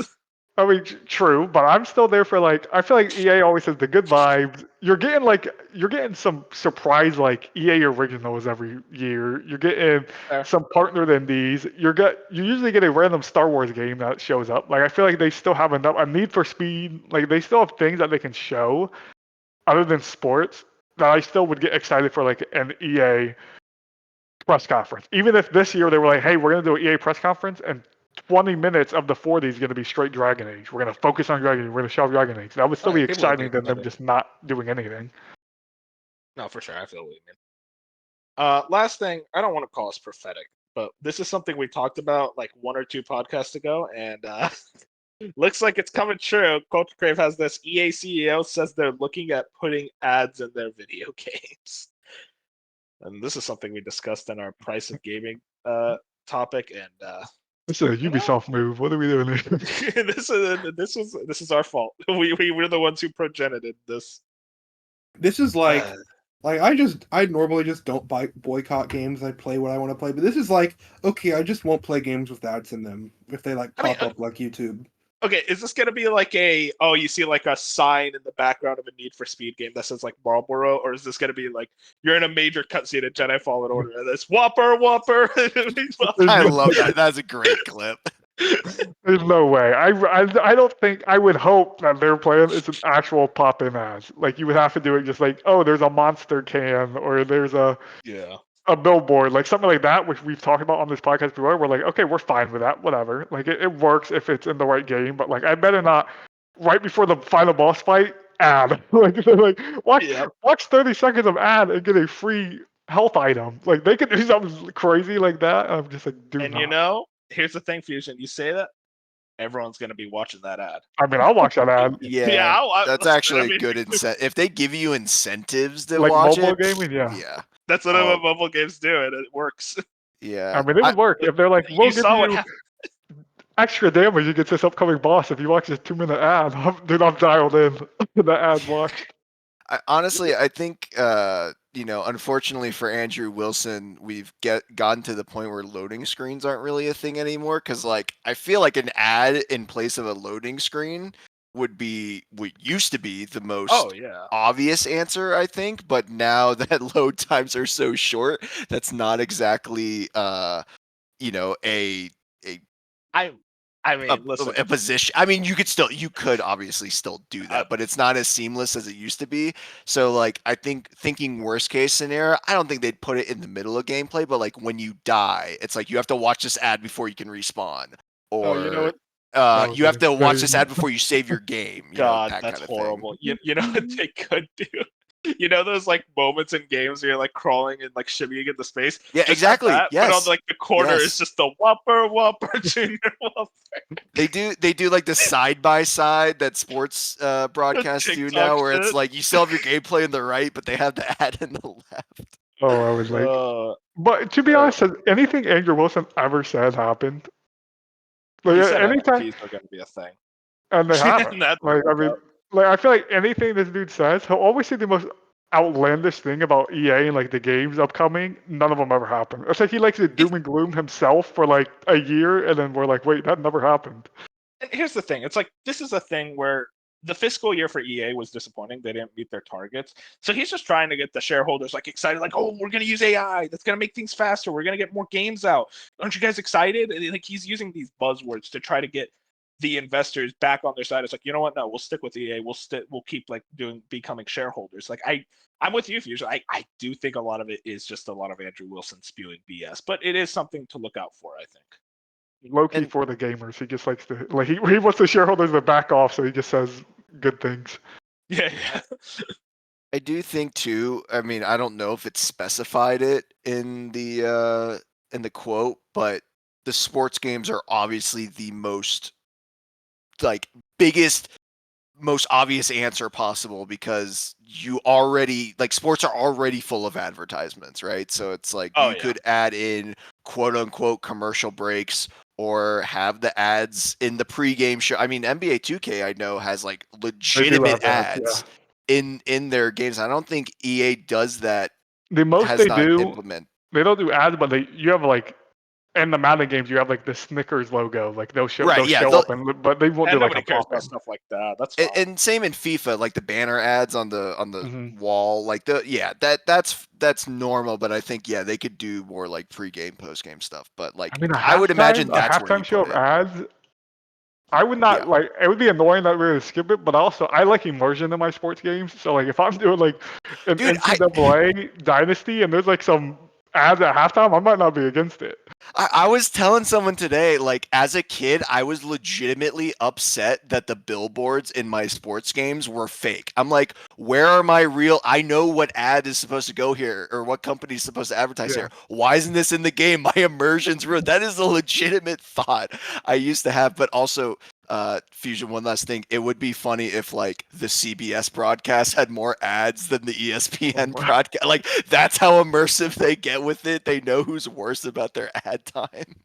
I mean, that would be I guess that's a really good point of just like they could put ads in like all their sports titles. I don't think it would be that big of a deal. It's when they start going like your Jedi 3 has ads in it.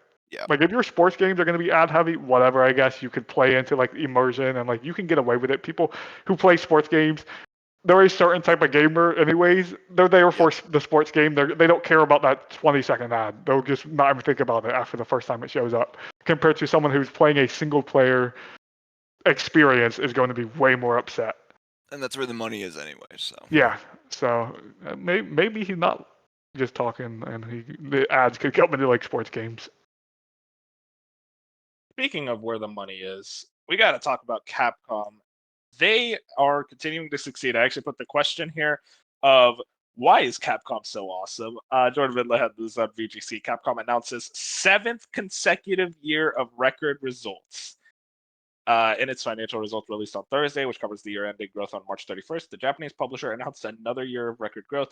These results also mark the company's 11th consecutive year of operating income growth. Net sales were, that's all money. Big number go up. Capcom's largest earner was Resident Evil 4. It sold 3.3 million units during its financial period, taking lifetime sales of the game to 7 million. Street Fighter 6, which debuted in June. Bench, can I talk? No. Street Fighter 6, which debuted in June, sold 3.3 million units prior to the release of the game. Capcom president said the company aimed to sell 10 million copies of the game, which would break the series record of 7.4 million achieved by Street Fighter 5. And there's a lot more about Dragon's Dogma 2 sold 2.6 million units since release. And that's like 2.6 from its release to like March 31st. So that's very high spender too. And it seems like there's a lot more coming. They say that this year they expect to grow even more. Capcom's on fire, or on a roll. On fire is kind of the worst thing. I mean, I think Japanese gaming in general is just on a roll, and as a Japanese gaming fan, I couldn't be happier. You just had to bring up all of Japan. I did. I mean, Bench is right though. Like, listen, we can call him a weeb all we want because he is. But like, Rebirth met no sales, I'm sure. Okay.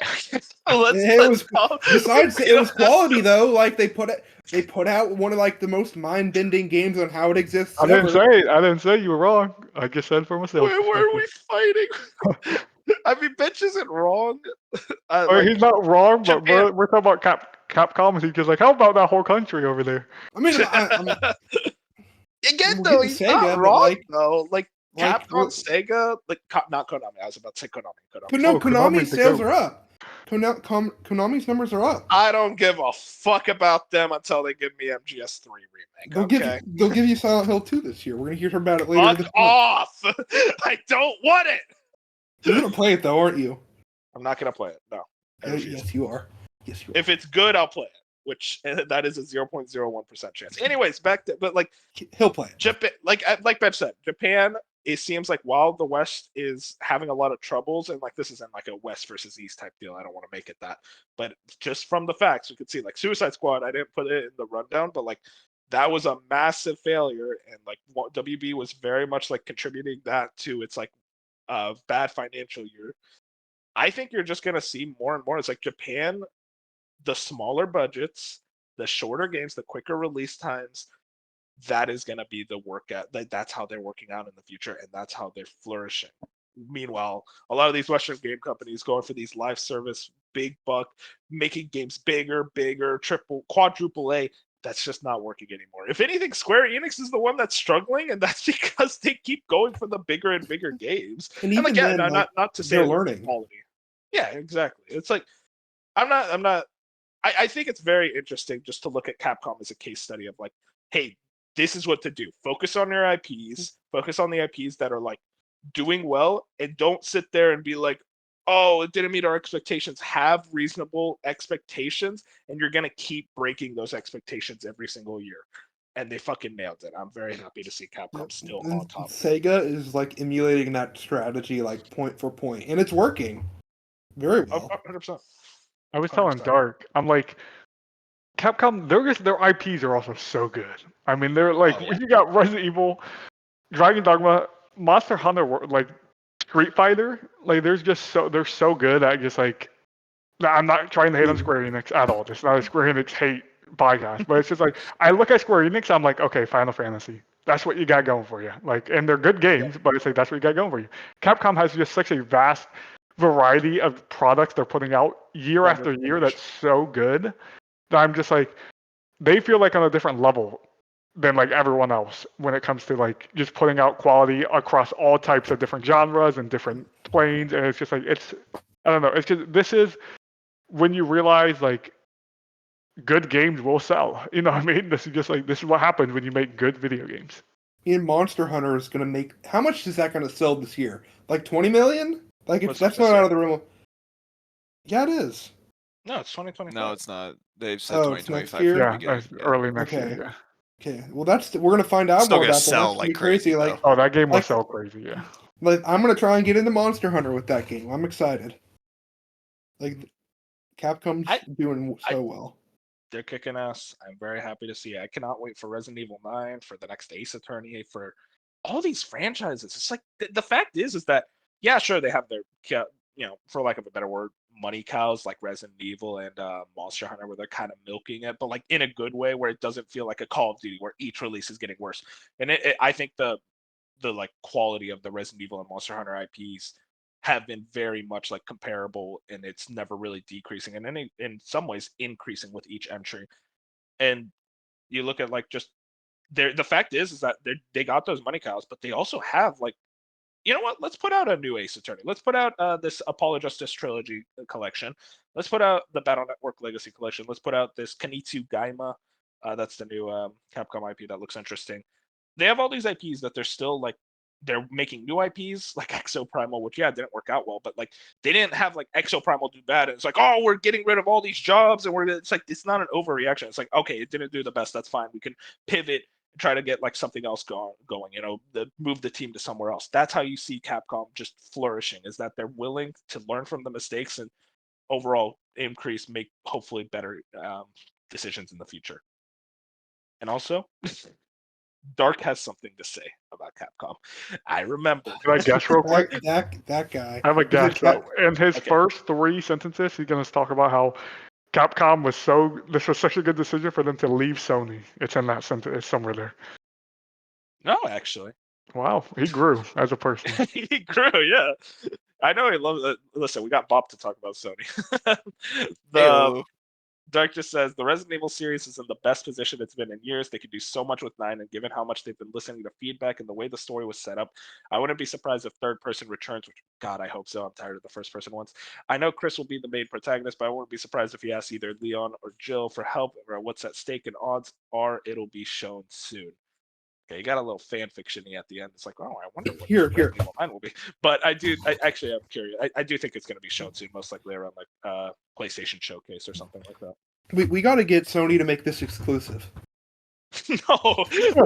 How does that That's like, you guys saw record-breaking like sales. How about we stop that? Listen, it needs PS5 only. Let's go. Better game for it. Yeah, they're gonna go and talk to like the Rebirth team and be like, hey, how's that exclusivity treating you guys? Yeah, well, we'll see. Hopefully Capcom continues to just stay on top. But another company that seems to be doing just as good, and Bench alluded to this earlier, is Sega. And My Nintendo News has this story. Midori, Sega's current plan is to make games like Persona and Sonic annual franchises through remakes, DLC, and etc. Midori has proven further insight into Sega's upcoming plans for some of its biggest video game franchises, such as Sonic, Like a Dragon, and Persona. She tweeted out, the current plan at Sega is to make Like a Dragon, Persona, and Sonic annual franchises through new titles, remakes, and remasters, DLC expansions, and other media. Now, I want to immediately point out, so it's not that she's saying that, oh, these games are going to be annual, like we're going to get like Sonic 1, Sonic 2, Sonic 3, Sonic 4. It's mostly like kind of like the way Zelda is, where like, oh, this year it's Tears of the Kingdom, and then the next year it's going to be the Wind Waker Twilight Princess ports, and then the next year is the Grezzo game. Like well, that. I don't think this is a big deal because if you look at the grander scope, this has been happening for like the last 2 to 3 years. Like we had Persona Strikers, we had Tactica, we had Royal. We had different Sonic remasters spread out through a couple of years. We had like Judgment DLC, the Yakuza game last year, the Yakuza game this year. Like, this is a plan that's like been in motion already that they're just like committing to going forward. Do y'all think this might affect the quality of these games, or is it like just overrated? Apparently, Sega has a very big like quality assurance department. And I mean, from what they've been doing, the quality's only gotten better in the last couple of years. I think my main worry is that they're really looking at Metacritic scores heavily and predicting what they will get. So I think that's a worry. But, I mean, they've obviously, I guess, been doing well on Metacritic so far, so. Is it going to be like that old story where, like, Fallout New Vegas got an 84 and they needed to get an 85 to get their, like, bonuses? I don't think it would be that bullheaded and stupid, but like what you said about the Metacritic scores, that is a little worrying. I think it's a little worrying, but I mean, I guess if they make quality games, it won't be a worry. Genuine question, real quick. Is it okay? So Yakuza, obviously in a great spot. Persona / Metaphor, obviously in a good spot. Outside of Sonic Frontiers, what other Sega games that aren't from those 3 properties have they released lately? That's the thing. They've been heavily focusing on these 3, and they're taking that money and reinvesting in old IP and bringing that back. Yeah, I guess that's just where my hesitancy lies, is that, you know, maybe release the first round of these games before committing to something like this. But like, I mean, in their defense, like, you know, Like a Dragon and Infinite Wealth and Persona 3 Reload have all been incredible, and I'm sure Metaphor, from all we've seen, looks Unicorn really promising. Well. So I think they're on the right trajectory. I just don't want the cart to go in front of the horse and then they put themselves in a bad spot. Yeah, I can understand that worry, but I mean, they're just obviously making smart moves, and I think them revitalizing old IP is good. Which is like, I think, what Square needs to do. They need to focus on like 2 or 3 main pillars and make those quality and make them sell well, and then they can reinvest that over time whenever they have that foundation into older stuff, like Sega's doing with like Jet Set, Shinobi, Golden Axe, and all that. You saw there you Capcom go. do it too, and Yeah. it worked for them. I mean, Bop right there, like what Bench mentioned. They recently showed they have that super game, which they still technically haven't revealed. Or maybe they have. It's just we don't know what it is technically, but they have been reinvesting into their older IPs. We have that new Shinobi game coming out that looks incredible. Crazy Taxi, that's my baby. I love it more than anything. But some of those rumors got me a little scared. Same with Jet Set. But go ahead, Bench. The rumor is that, I mean, it is kind of like skeptical, is that they're remaking these like original Jet Set and Crazy Taxi original games will get remakes, and then their like successors will be games as a service. I mean, I'll just play the remakes. I don't gotta play those games as a service games. Okay, you know what? Crazy Taxi remake. That's all I want. Yeah. Oh, God, don't even. That was my anthem. Listen, the mystical game that I need Sega to go back to is Skies of Arcadia, because I hear it's great and I want to play it. You'll get a port one of these days. It'd be weird if they didn't. I mean, it is Sega though. I mean, they've been porting everything these days, though. You'll eventually get one. Did they own the IP? Yes, they made the game. Oh, I thought that was like a squeam. That's why I brought it up. Look at you, Bench. Proud of you. You know your JRPGs. Just don't know anything about getting laid. I'm kidding.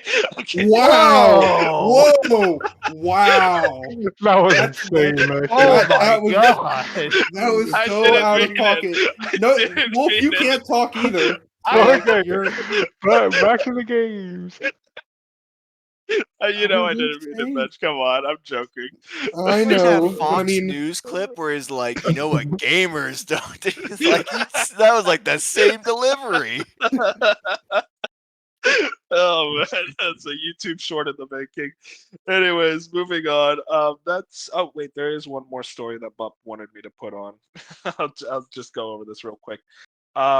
Days after Sony's Helldivers 2 PSN debacle, Ghost of Tsushima's PC release gets delisted from Steam in over 170 countries. What you need to know, the PC. By the way, this is Brendan Lowry over at Windows Central. The PC release of Ghost of Tsushima's Director's Cut has been delisted from Steam in over 170 countries. The news comes after Helldivers 2, another game, was heavily review bombed, with Sony trying to introduce the PSN thing, which we already talked about already. Sony reversed its decision, but not before Helldivers 2 was delisted from the same non-PSN countries that Ghost of Tsushima is also non-available to purchase in. And as an update, Helldivers 2 is still unlisted in those countries. And I asked the question, it's like, what is Sony's PC strategy at this point? Because they just seem so lost. Yeah, I mean, I'll admit that I really don't care about it just not being available, because it's available to me if I really wanted it. And it is an issue they need to fix. And I think it's like thinking, just give people incentives to like sign in, or they just don't. I think that's kind of what they need, because obviously they have the infrastructure, because Helldivers has been working in those countries. So like, give people like currency to sign in, and because I don't even think it's like gathering data. I really think it is them trying to grow a PC audience, trophy support, all like the Sony mainstay things you have with an account. That's all intertwined. And maybe they make a launcher eventually. I don't know, but I think that's what this is going towards. It's just not being executed well or communicated well.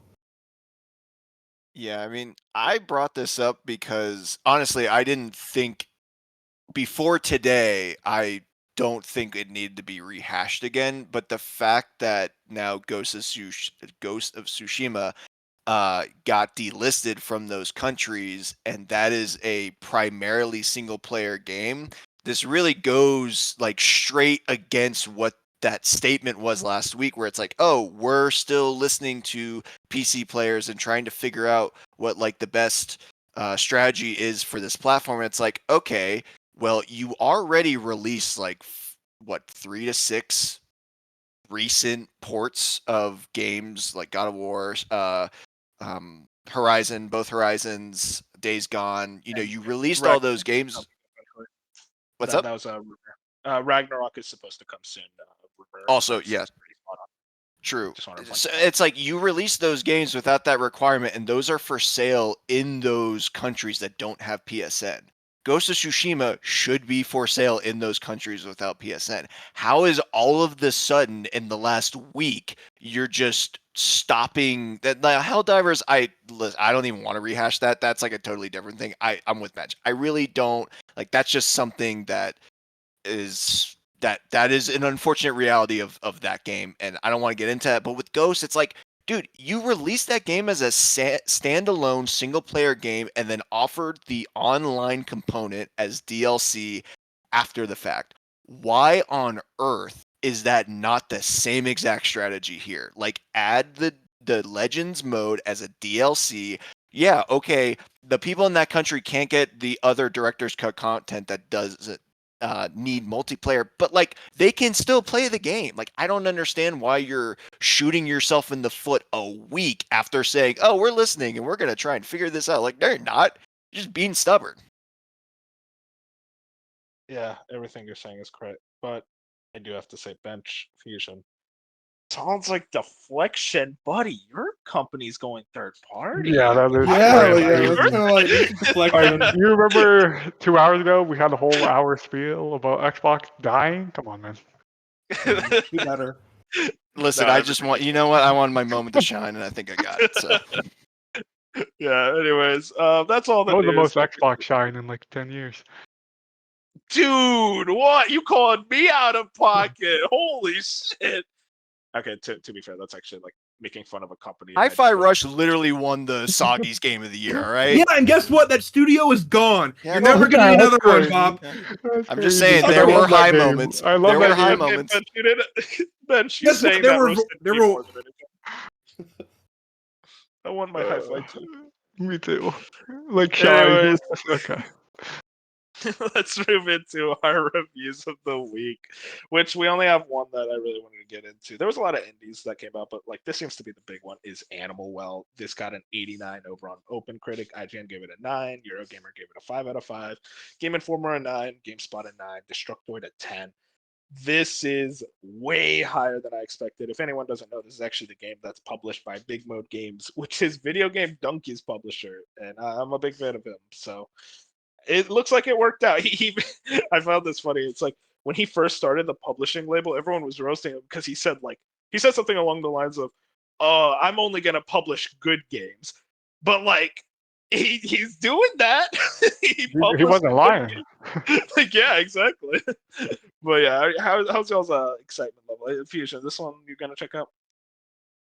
Yeah, it was on my list. Shout out for one, Roger from Kinda Funny gave it a 10 out of 10. If anyone cares about that, I know Binks loves his reviews, so just want to throw that out there. But yeah, he gave it a 10.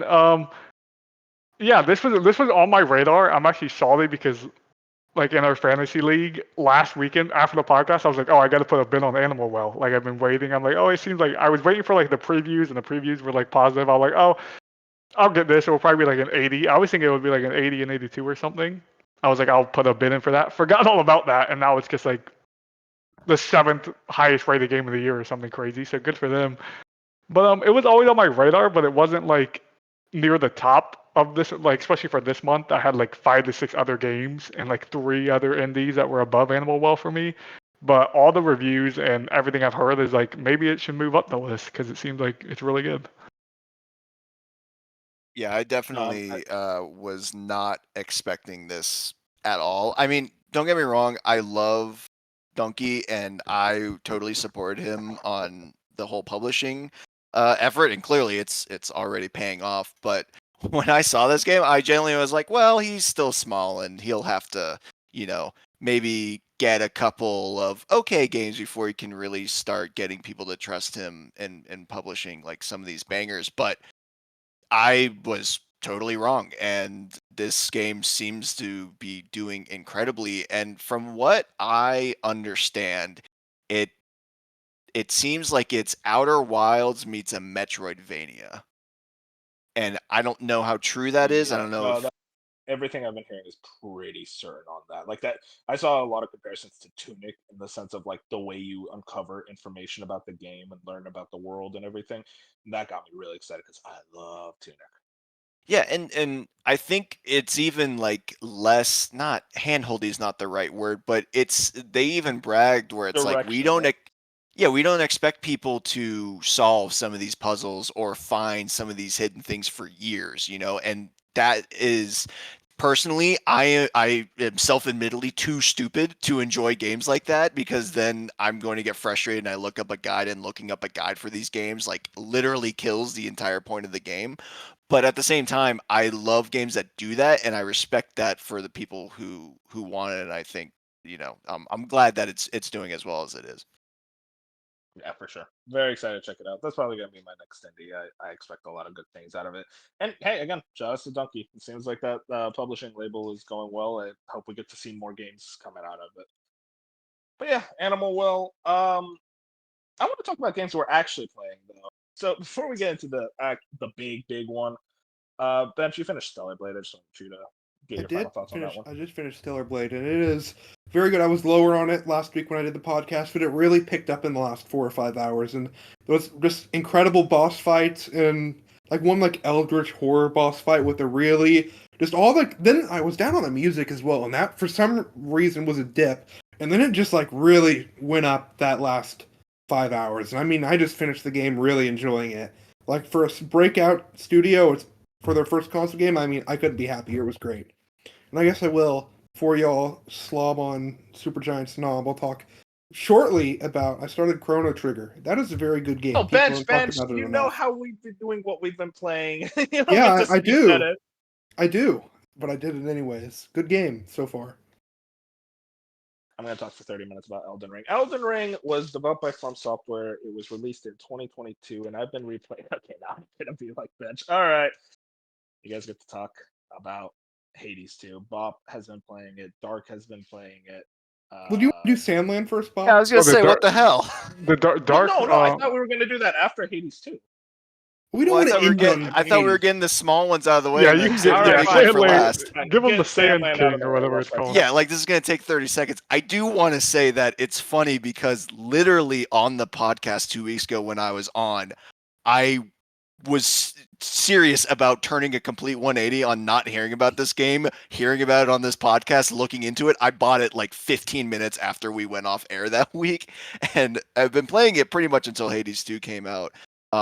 It really is a Mad Max 2015 like game where it's very heavy on vehicle combat. There's some hand-to-hand, quick action, kind of like a Batman beat 'em up Arkham kind of game. It's not really that deep, but the story is really interesting, even though apparently all of the actual trailers for the game just spoil a lot of the end game stuff that I haven't seen yet, because I looked up one trailer to like look at something we were talking about. I'm like, oh wait, I know this is I haven't seen this, but I know this is the end of the game. So that was crazy, but really good game. Honestly, a solid story. I've been watching the anime that came out as well along with it. That's also great. It's similar but a little bit different, which is nice.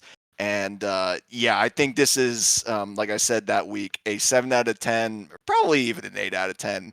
That like I know won't be for everyone, but boy, is it like checking all the boxes. Got that vehicular combat, baby. That's what it's all about. But there's like 10 different vehicles. Like it is legitimately like varied, and they all have different guns, and they all serve different purposes, and you have like a radial wheel that switches between all of them. Like it is actually well thought out and like really fun to like get in combat with those. And no, everything you're saying is getting me excited. Mr. Matty was talking a lot about it. And definitely seems like something I want to check out by the end of this year. So yeah, that's something on my list for sure. But yeah, that'll do it for our show. A lot of Hades 2 talk at the very end. A lot of talk in general. We were yappers tonight. I know we said we would do shorter shows. It was but a I mean, large like, news week. We spent Yeah, an hour on Xbox. I mean, like Xbox, Nintendo, everyone's doing crazy things right now. I think it was worth busting out the 3 hour show. And of course, just the progenitor, the creator of the 3 hour podcast was Bob. So it seems right. yeah, for you to that do is true. I am guilty of always being on the long episodes. Thank you so much for coming back to join us, though, Bob. It was really high quality conversations. Yeah, of course. Thanks for having me. I'm glad I could provide perspective where I could on Xbox and Nintendo hardware specifically, because You didn't tell me what that NVIDIA thing was. So. Yeah, true. I didn't know what the Tegra T64 was. Yeah, my bad. I'll work on that. You know what? That's growth. I will work on that. Start learning your chipsets, dude. Yeah. Come on, man. Anyways, thank you guys so much for listening. I'm glad you all enjoyed it. You could catch us, the rest of the Slice of Gaming crew. Tomorrow, we should be recording a really special game show, and I'm actually very interested to see how that goes. Check us out on YouTube, Spotify, Apple Podcasts, and other podcast places. Like the podcast, we're growing, we're doing better. We've noticed a lot of growth the past few weeks, and we couldn't be happier. We couldn't do that without you guys. So thank you so much for watching. Say goodbye, everyone. Go buy Hades too. Support devs. Yeah, seriously. Game Pass.